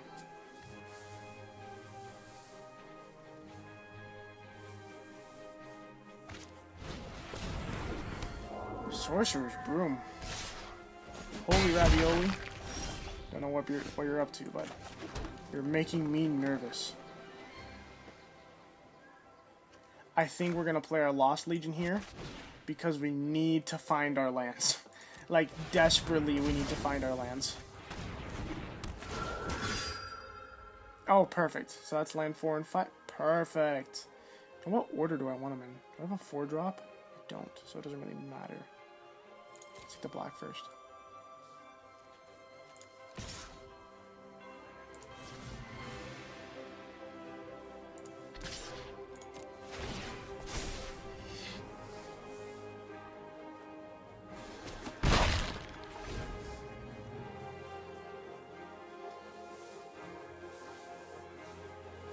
By the way, Venerable Knight is actually one of my favorite cards from the set.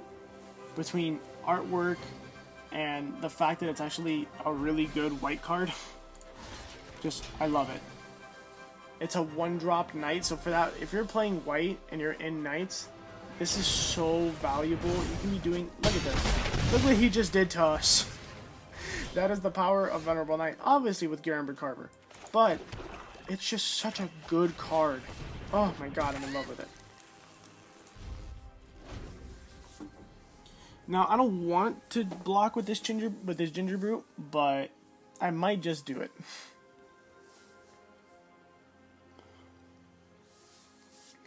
I don't want to because I have a Keeper of Fables that when I play, this will be another, again, that nice little card draw engine we have there. But next turn, I don't know if I want to play, I don't think I'll be playing Keeper of Fables because I'm not going to get the draw off it immediately. So if they remove it somehow. But if we could play Garenberg Paladin, we have pretty good blocks on this board. It can attack past all of it, literally. So that might be the play. I don't think it's right yet to play Sir Conrad and start wanting trades just yet. He just missed a land drop. We're going to drop our Garenberg Paladin.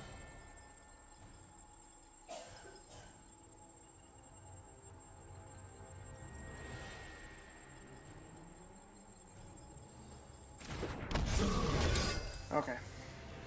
I wonder why that wasn't going to resolve. I'm curious.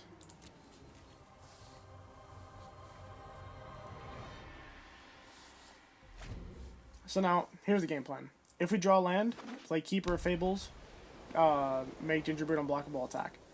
Actually, it could get blocked by the other Ginger Brute. If he attacks with the Ginger Brute, then we're good. If not, I'm going to play Sir Conrad.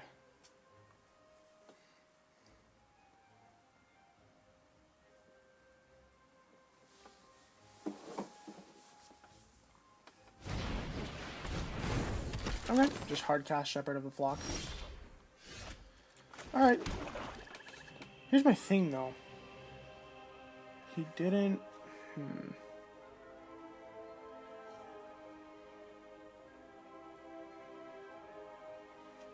No, let's play Keeper of Fables, and we'll actually leave Ginger Brute back and just attack with the Garenberg Paladin. If he wants to chump it with a Shepherd of the Flock, fine by me. If he lets it through, I get 5 damage through and draw a card. And please don't tell me he's playing that 1 mana +7/+7 combat trick stupid thing. What is it, Righteousness? I don't think that's a great card. I don't think you should be playing it, but apparently people do. The whole point of a combat trick is to be used on offense. It can be used on defense, but like you shouldn't. So it looks like he wanted to jump block that, but I guess there might have been some sort of misclick there.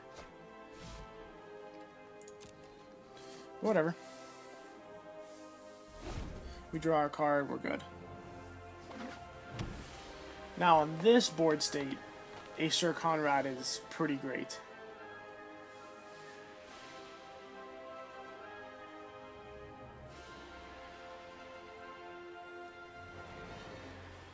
Because now Sir Conrad, any trades we make, we start paying, they're only at 12 life. Now we're looking good. And they've missed a few land drops. No, they look like to be an aggressive Selesnya deck. I don't know how much they're going to be able to pull off here.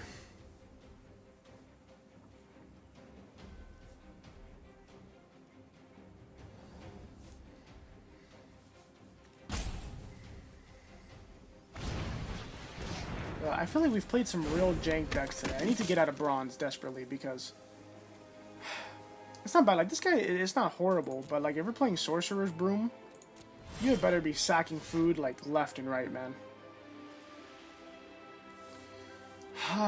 The age-old question: do I play Beanstalk Giant into Merrileaf Rider, and then for sure be able to play Beanstalk next turn, or do I play Sir Conrad? I feel like it's Sir Conrad here. And then next turn we can go for that if we want to. Again, we swing it with the Garenberg Paladin. Now it's just like a horrible scenario. The only thing they can block with is the Shepherd of the Flock. If they block with it, it dies. They take a damage. If not, it gets let through. They take 5. We draw a card. Outflank. Alright. In that scenario, we still get a pinion. So, again, not upset.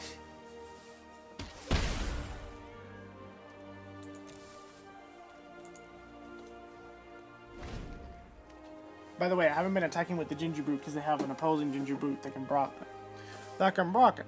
If I could speak normally, that'd be radical, everybody. But yeah, they'll just block the Ginger Brute, which I don't want. If I'm attacking with Ginger Brute, I'm really expecting it to be getting through. Okay. Now I think it might be time for this, yeah.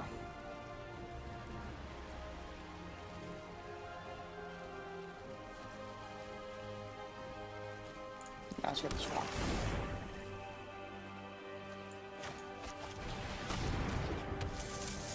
You know what? Just so you guys know, it might have actually been better to play the Merrileaf Rider, because then I would have had enough mana to do a trigger on Conrad to activate him once. And I don't think the difference between Merrileaf Rider and Sporecap Spider is gigantic. I mean, on this board, let me tell you, they have a lot of blank ones. You know, 1/1s, 2/1s, 3/1s. So Sporecap Spider is actually good, but it might... You know, obviously I'm not sure about this. It might have just been smarter to leave up the mana to activate Sir Conrad.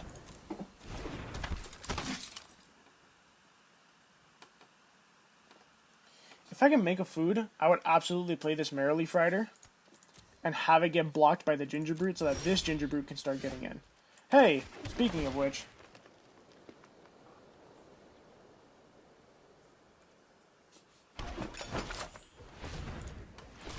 Gonna play my Mirror Leaf so that next turn we can make that happen and then start getting our card draw. And that's 2, 4, 6. What am I saying? That's 3 activations of Sir Conrad on their end step. So.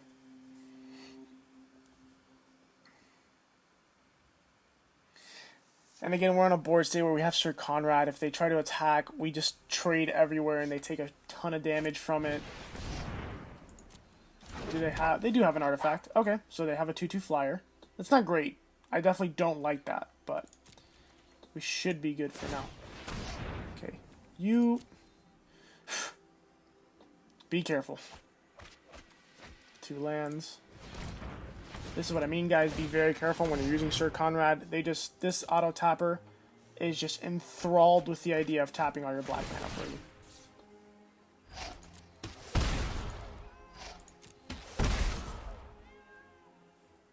Sorry, I almost went to my instep. See, you know what I really want to draw right now? I really want to draw another food. Here's why.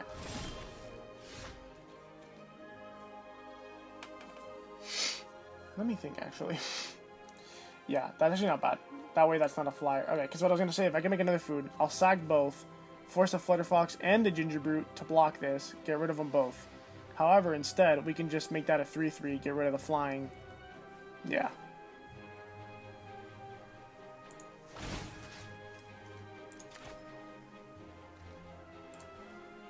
There. So that's going to happen. Can't be blocked this turn.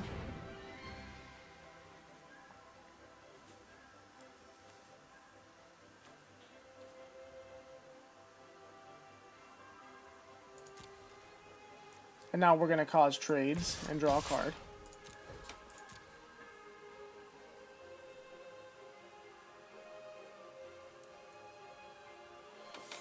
And now here's the thing.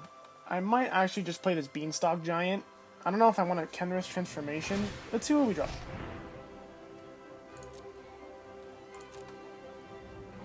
I don't think that's going to do much for you, bud.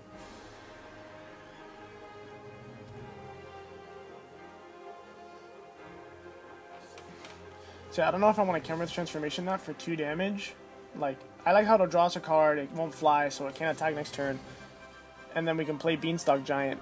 But if we draw something of use off of this, we could play, because what I don't like is playing that. I think I'll just play the Beanstalk Giant, because if we play that and then we can't do anything else with our turn, that is such a waste. Like, if we just draw into, like, 2 lands here, and we can't do anything else. Now, we still haven't drawn off of our Ginger Brute yet, so let's see what happens.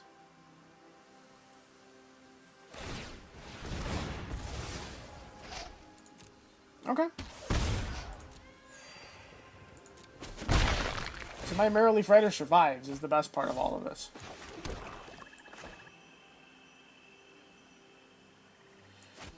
Wait a minute. If I do that, that leaves me another 3 triggers on Sir Conrad. Ooh, that's not bad. Yeah, let's do it.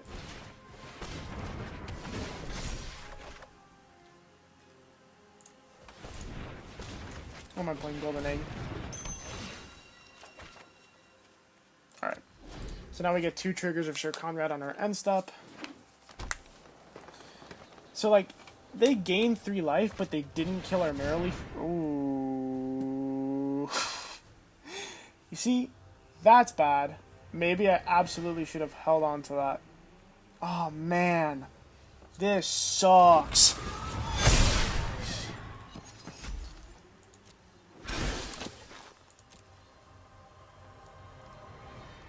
If I could get that Kenrith... Yeah, I probably should have just played Beanstalk Giant. That way, we could have Kenrith Transformation that. Oh, man, what a move. I love that card. I really do love that card. I have a copy of it in person as well that I love. Maybe I'll post it on Instagram. But it's such a powerhouse in Limited. Oh, my God. So that, what do I want to trade it with? I mean, this actually just got upgraded, so I don't mind that trade. Oh, hey, that actually... Worked out better than I wanted it to. Now 2 more triggers.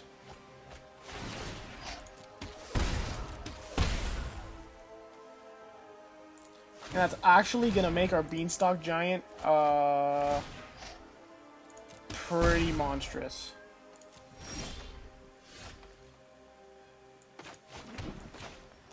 And we still get our trigger. Oh, really? That's how that... Interesting. I thought that would make that a 3/3 and then get to the... Okay. So we still get an activation here. In that case, I might... Yeah, I'm still just going to get the card draw.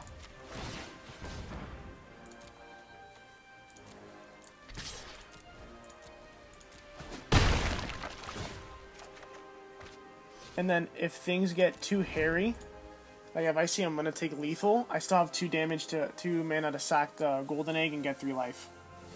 So I like the position we're in right now. So mind you, that Harmonious Archon is definitely not good for us. I would have preferred any other stupid creature, but it's not horrible by any means.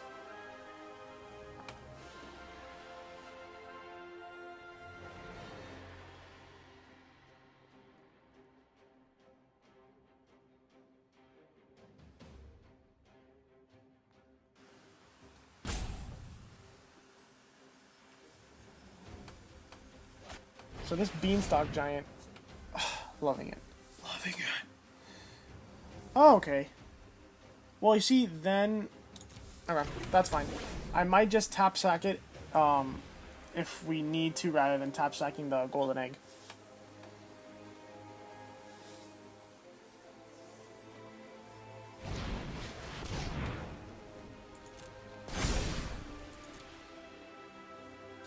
Now that's powerful. Is he gonna go for an all-out attack? Is the Madman gonna do it? What a mad lad. Wait. If he... Yeah, he's seeing that I have ways to sack for life. Okay, so that's not lethal.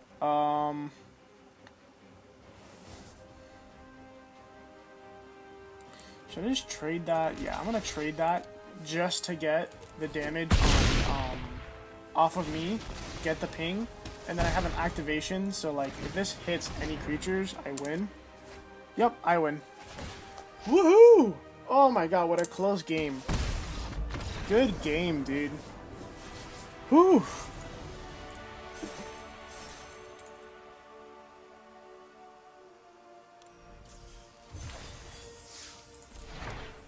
Cryptic Caves, nice. Okay, 5-2.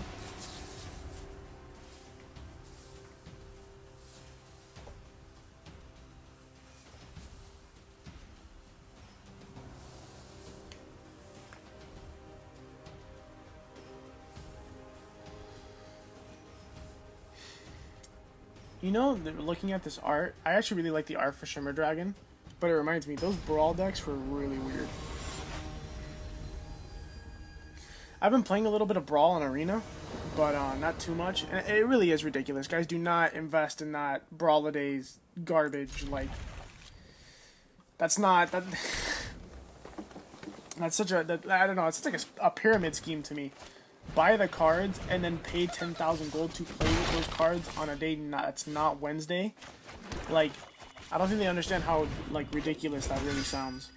Don't invest in it. But I have been playing Brawl on Wednesdays when I get the chance, and I'm really liking Feather and Yarick. I've been playing Yarick too. I don't think I have the optimal cards for it, but it is really fun. Okay, what sucks is we don't have the black mana for Lost Legion again. That's, like, one of my huge downsides with Lost Legion, man, is that, like, why? This card, if it were just 2 and a black, would be so, like, much better. So now, instead of casting a 3-drop, we have to cast a hasty 1-drop, which still isn't bad, but it's definitely not where you want to be.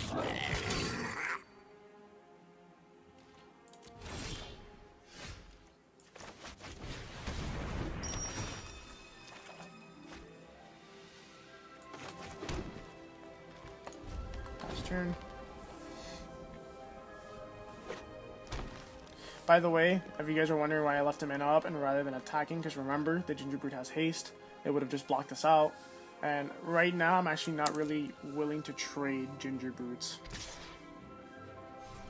Especially on this board state, like, he can go ahead and attack, I don't mind. I'm going to play Revenge of Ravens, and then we'll see if he wants to keep attacking into us. Psst, I doubt he's going to want to keep attacking into us. Sorry, I don't know who said that. Yeah, so I feel like with this kind of aggro deck, we're really going to swallow him here with Revenge of Ravens.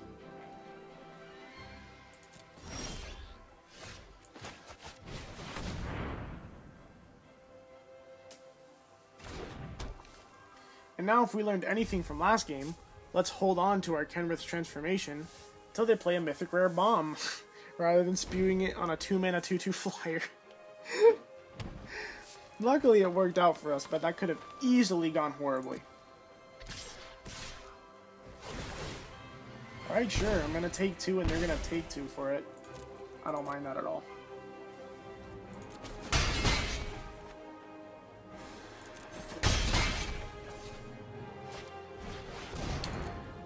That was spooky.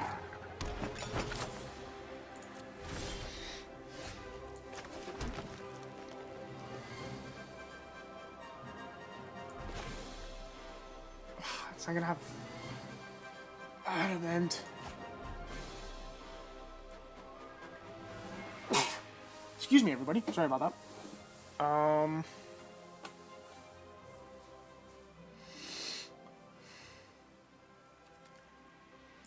You can play Lost Legion here. Scry 2, and then if you want to Kenrith's transformation, I guess we can, but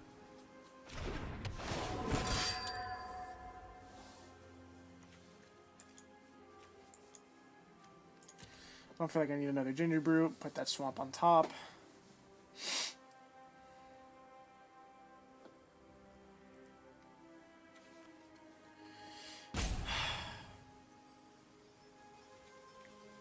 I feel like, okay, so if we hit any of our own stuff, it'll make our Ginger Brute into a 3/3. Still not a good attacker though. So like if we make that into a 3/3, yeah, we draw a card. Still don't have great blocks. Let's just hold on to it, honestly. And again, now we have a good blocker for one of the Raging Red Caps. We have our Revenge of Ravens up. I don't feel the need to start getting spewy just yet. We might have to soon, though.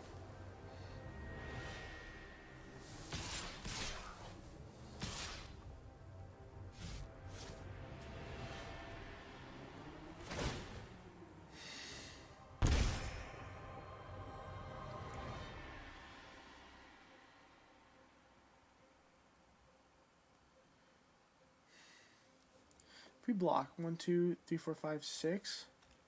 But yeah, I don't think I'm gonna block that.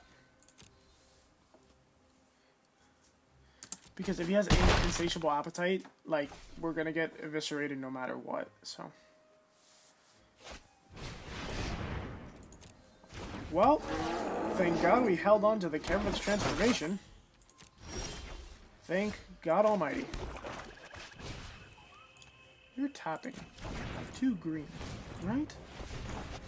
Right.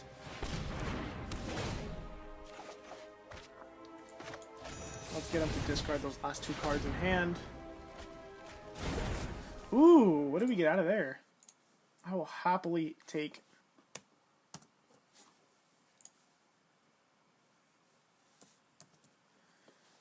I will happily take a Scorching Dragonfire there. Sorry my video just cut out for a second. Again, I'm learning as I go, guys. Please bear with me. Yeah, let's just pass turn.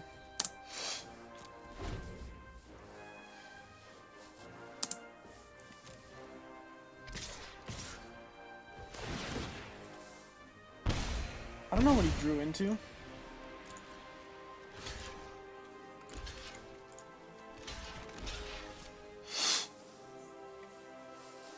Please don't have a combat trick.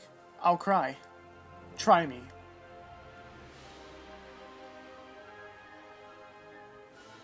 He has a combat trick. I'm gonna cry.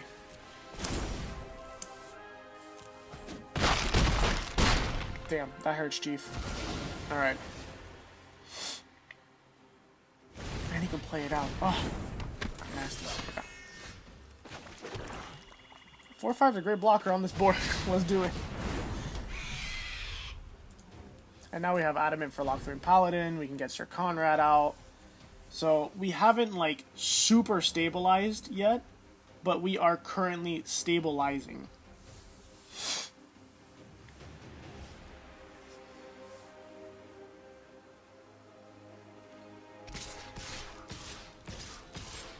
Okay, we're going to gain a lot of life from this. Not too much, though. Not enough to be fucking around. So, I do that, and I do that. Taking 3, 4, 5, 6, 7. I don't mind that. Obviously, if he has, like, some, you know, insatiable appetite or something, we lose. But we can only play around so much.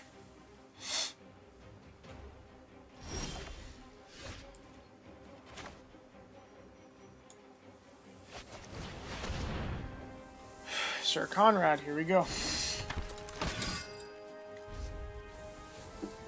And again, we have more gas in hand. We just need to stabilize here is the big thing. We need to stabilize. So right now, we can block their 2 biggest creatures. Okay. This isn't looking horrible for us. This Revenge of Ravens has been doing work in our deck. In blue-black and in green-black, Revenge of Ravens is disgusting.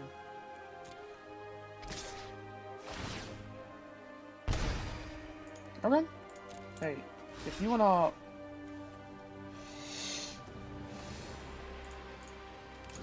He only has 2 food. You have to sacrifice 3 foods to bring him back to the battlefield with back to the battlefield like with no issues whatsoever. So unless he has a way to make food, which he very well might, you know, maybe that was a mistake right there, but I feel like letting 3 damage through right now is not an option. Oh, I forgot. Man, I need to learn that Ginger Brute counts. For the love of God Almighty. Let's get our activation in.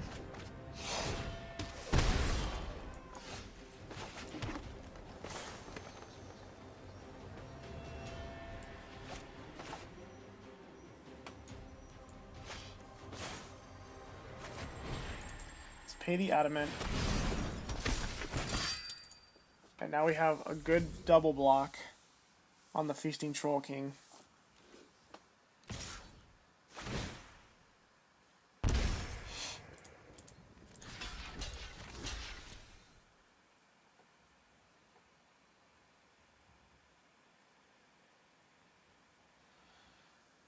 What sucks about, I mean, if we would have played Lost Legion, we could have gotten 1 activation.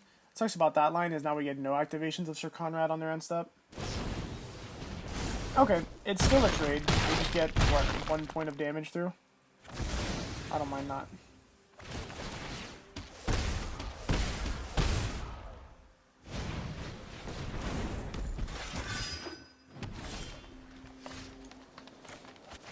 Okay, let's see what we find here. Definitely leaving that on top. And now we get one of our activations on their end step. What do we have in our graveyard to grab?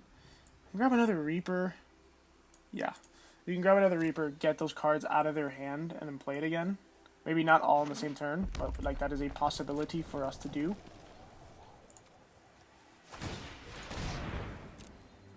Sir Conrad really making like a showing this game. Idiot! Man, guys, if there's one thing I'm a champion at, it's at putting something on top of my deck and then milling it over with Sir Conrad. Please, disregard me. Just learn from my mistakes. Don't be me. I'm begging you. Do not become me. Jesus H. Oh, man. Genuinely sorry, everybody. I feel like I should be tightening up a little more today, but I really just can't seem to find it. However, we are doing good. Maybe I've just gotten lucky, but I feel like we're doing alright here. And because that exiled, I didn't get my trigger off Sir Conrad, which kind of sucks, but... Ooh, got rid of their Once Upon a Time, though it got rid of our Beanstalk Giant as well.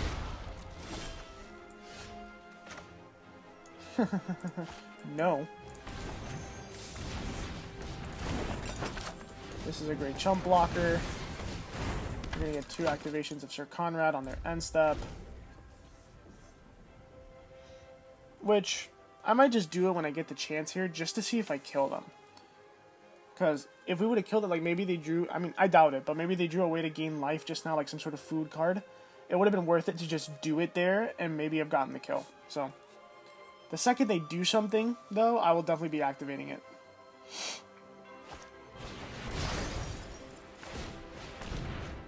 That's 1 creature. Can we hit 1 more? Ooh, none. Okay. But I think him dying might count. Does it? No, it doesn't. Ooh! We have a game. Now, they can't attack us, though. However, this is probably it. Yep. Game.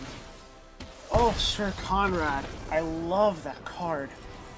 I'm kind of surprised Sir Conrad isn't seeing play in Standard nearly as much as he should be. And we made it to Silver, everybody. Awesome. Alright, final boss. Let's do this. Whew. I have to say I'm a little nervous. I've been this is only my 2nd recording, and it is much longer than my 1st recording. Since my 1st recording was Gruul Aggro, the games were much, much quicker. These games are so much longer. My god. But that's good. I love Magic, so this is like, I'm all about it. Alright, let's play the Order of Midnight. Another really, really cool card. I love the design on this card. Okay. Let's play out our blocker.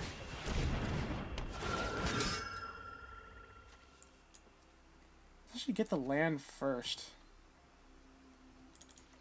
Then next turn we can use 2 mana to draw that land. And, it's not great, actually. Oh, okay. So you got it to be, you got a flyer.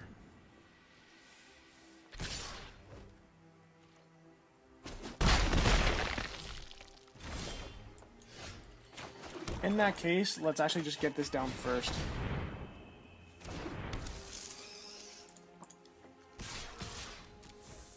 Get him 4 damage. The reason I'm attacking with the Lost Legion is because regardless, he's probably going to try to make this unblockable. So, if he tries to attack, he has to make it unblockable still, and then he also can't attack with the Fluttercock. Perfect. Let's draw.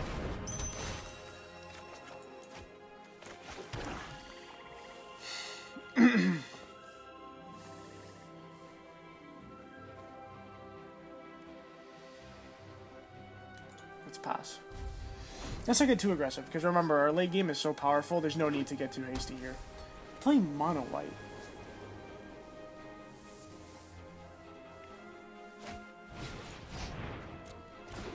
That still can't attack.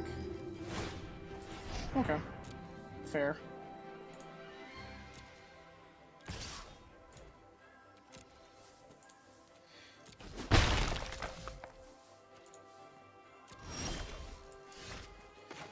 It's too bad. I actually kind of like mono white. I don't know why, but there's just something interesting about it. Let's hold off, because again, now they're going to be getting in for 1 damage a turn. That I don't really want to play Garenberg Paladin unless I adamant it here, because it's not really going to work out too well anyway. So we can just spend our turns activating Sir Conrad and holding this board state. They'll deal 1. We'll probably be dealing easily 2 to 3 a turn. So this isn't bad. I don't mind this at all. So what we're going to do, so this is kind of tricky. Obviously we can't sack it for life. But if we sack it to make 1 mana of any color, this loses its target and then it won't be able to draw a card. So let's make sure we do that. Sure, 1 black is fine. Just as long as it's not on the battlefield, now he doesn't get the card draw off of it. So basically, he just spent 4 mana and made me sack something. Didn't get card draw or anything, so not bad at all.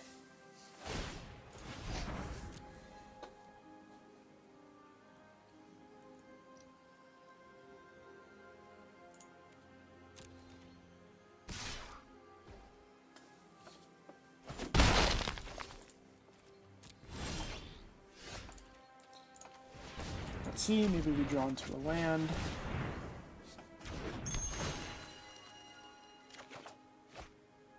Okay, you see, now, I would like to hold Sir Conrad, but look at this. They're holding 2 cards in hand. We're going to get them both out of their hand. This is just too perfect. And again, it's dealing 1 damage to us, and we still got a ping off of Sir Conrad because of it. So I don't mind that in the slightest.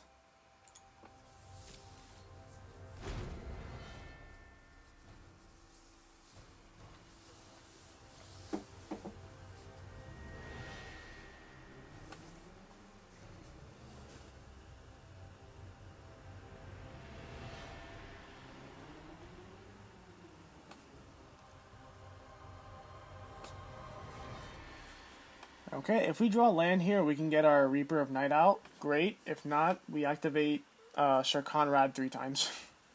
Makes no difference to me. Or if we get a green source. Let's just wait till they do something. Honestly, like, I think it's more worth it to just activate Sir Conrad 3 times, and then if things get really crappy, we can spend 2 mana to sack the golden egg. But right now, we're in parity on board. Might as well just try to deal some direct damage. We have 25, we have 24. They're dealing 1 per turn, but it's just 1. They don't have anything else that's really going to do too much. I'm really liking our board right now.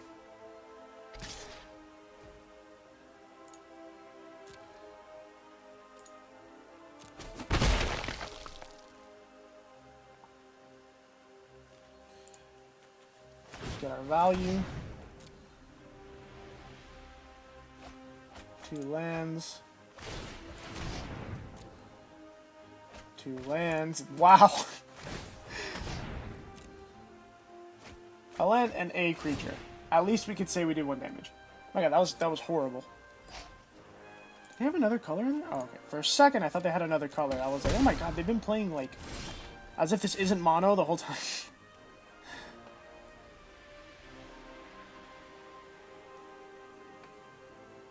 Okay, so here's what we're going to do.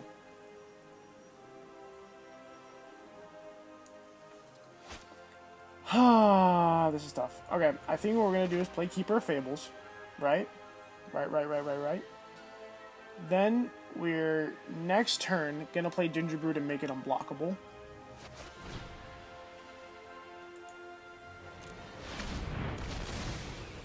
And the reason I'm not going to play Gingerbrew this turn is for this reason. He's going to attack again with his Gingerbrew. If we play ours, he's going to hold his back more than probably. So, I would rather be able to do it on their end, like, on my turn when they don't have removal up or something. That's really good.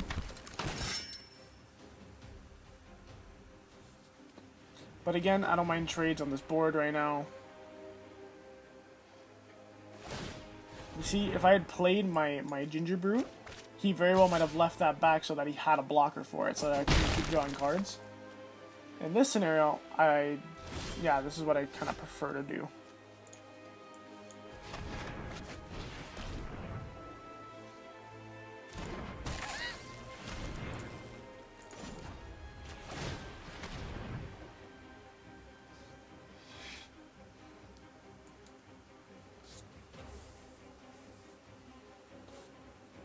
And we still haven't drawn land for Reaper of Night. And this still gives us 2 Sir Conrad activations on their end step.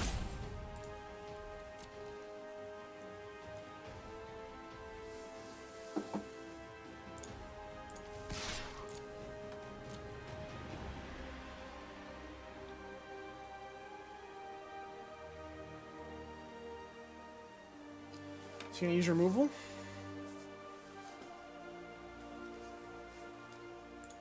I mean, if he uses his removal on my Gingerbrew, I couldn't be happier about that.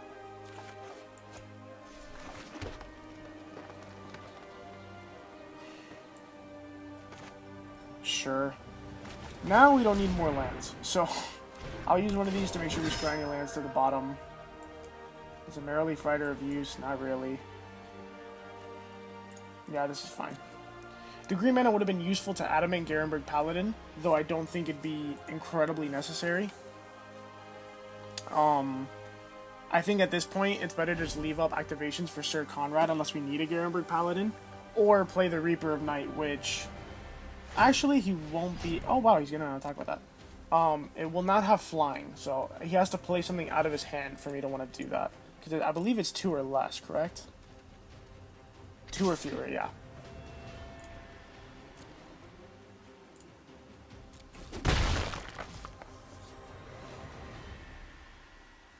Gonna make sure I get my activation.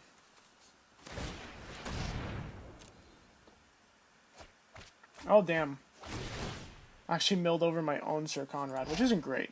I would have preferred to keep that, but we got rid of their Hushbringer. Whatever. It evens out in the end. So here's what I'm going to do. I'm going to Kenrith's Transformation, the Flutter... Learn your lesson. We're winning this game. Sorry, guys. I need to learn my own lesson. So I'm actually not going to play Reaper of Night. I would rather just have 3 activations of Sir Conrad right now. What I was going to do is Kenrith's Transformation, the Flutterfox again. But the last time that happened, we almost lost. So what I'm going to do now is just use 1 mana. Make this unblockable.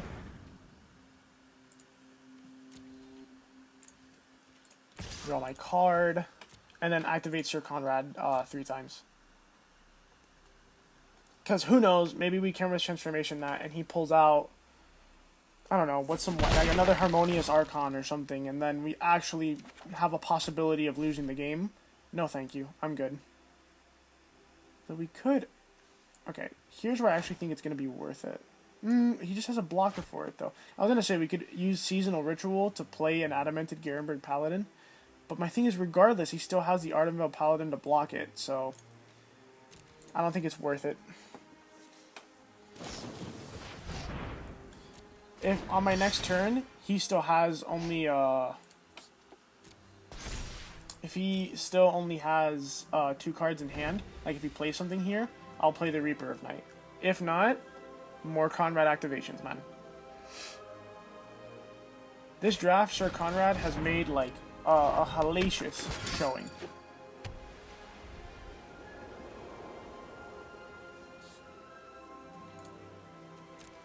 You want to make trades, man? Let's make trades. No. Okay, pass combat.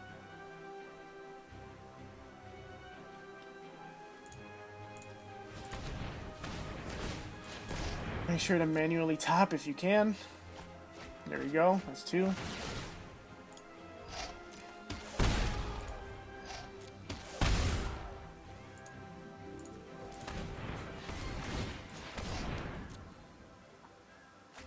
Okay, 2 lands.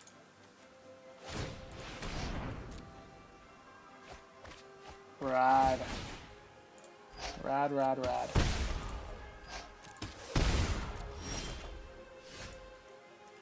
Let's get our Reaper of Night out past turn, because now even if he draws, he'll have to have a card draw spell, which in white is not going to be easy. And we can now start going over his head with the Order of Midnight and the Reaper of Night. This is looking good.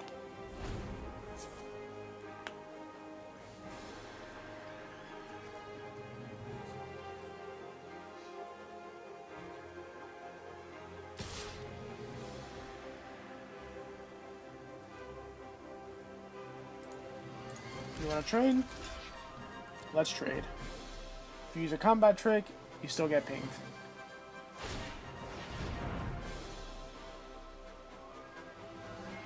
Actually, it does have lifelink. Okay. Okay, I think I'm going to Kenrith's Transformation that and then just avoid blocking it. Because that is going to turn down our clock significantly if he starts gaining 4 life per turn. So I do think it's going to be worth it to Kenrith's Transformation now.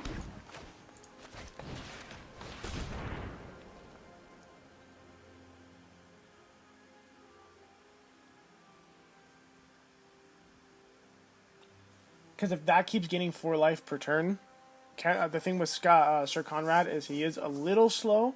I don't think he'll be able to compete with that, especially with all this mana that they have literally nothing else to do with. That being said, that's a problem. But we might just win before that becomes an issue. So let's just attack. Order of Midnight and Reaper of Night.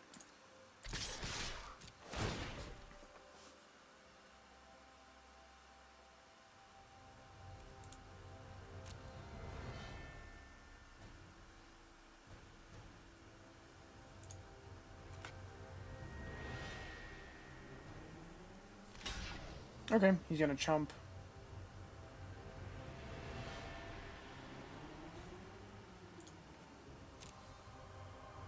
Fine by me. He gets rid of the flyer. I get a ping. And I'm just gonna leave up my 6 mana. I'll just do it now. Because again, if he finds a way to gain life, which he has in white ways to gain life, I have 2 more activations. I could still win. Just right here. No. Okay, so now I don't have a way to win. The last one I'll just hold until his end step. Because if we got a ton of creatures there, we could have just killed him right there and ended the game without giving him a chance to gain any life or anything like that. But regardless, unless he plays a flyer, he's dead next turn.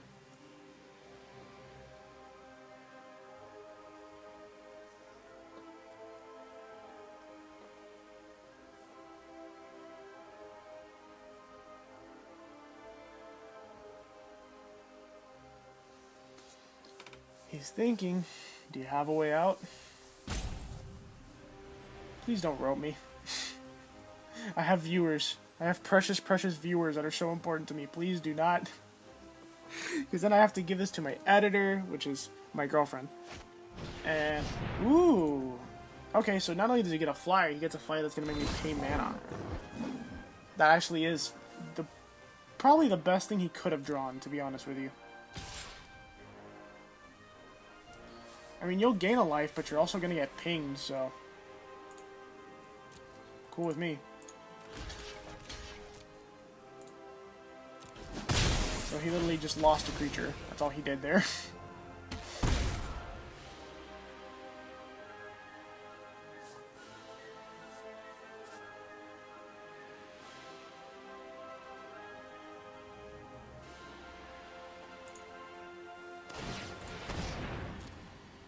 Let's see. Alright, nothing.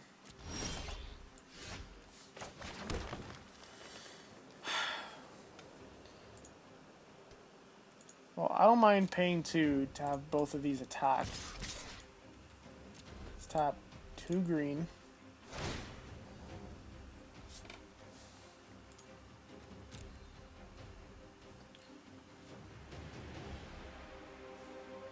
And that still gives us 6 activations. Which, so now I'll Beanstalk Giant, because regardless if I use Beanstalk Giant or not, I still get my 6 activations. So I'll Beanstalk Giant and then do all 6. Not, sorry, what am I saying? I have 6 mana open to do 3 activations. And then we can use that. 3 activations, I could kill him. So, never mind, unless he has some sort of removal here.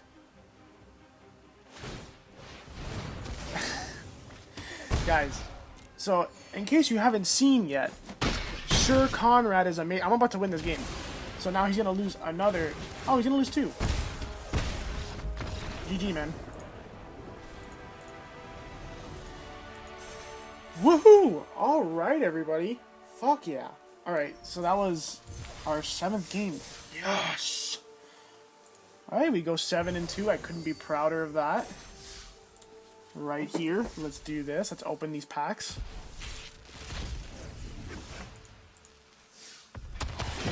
In here, Bake Into a Pie is probably, like, if you were obviously this isn't a draft pack, but if I were drafting, that'd probably be my pick. Faber Elder is very good, but again, to commit to 2 colors is not the best. Fae of Wishes, that's like a really debatable card. If I were looking at this pack, it's between Slaying Fire and Fae of Wishes, because again, Fae of Wishes is really powerful. It's a 2 mana, 1/4 flyer that can grab stuff from your sideboard. This completely depends on how powerful your sideboard is. I might take it. Like I might, if I were in the situation, I might have taken it just to see if I could have pulled it off. Because it is a very cool card. Another one of the greats here. In this pack, I'd probably just take whatever the rare is. Like, if it's a good rare, take that. If not, depends on the uncommon. Like, this is too much to tell exactly. And I am so excited to open these Theros packs. They're just sitting there taunting me. It kills me at night. Okay. Alright, everybody. That being said, that's it. I really appreciate you guys. I know I've said it once or twice already, but just one more time. Like and subscribe, really appreciate it.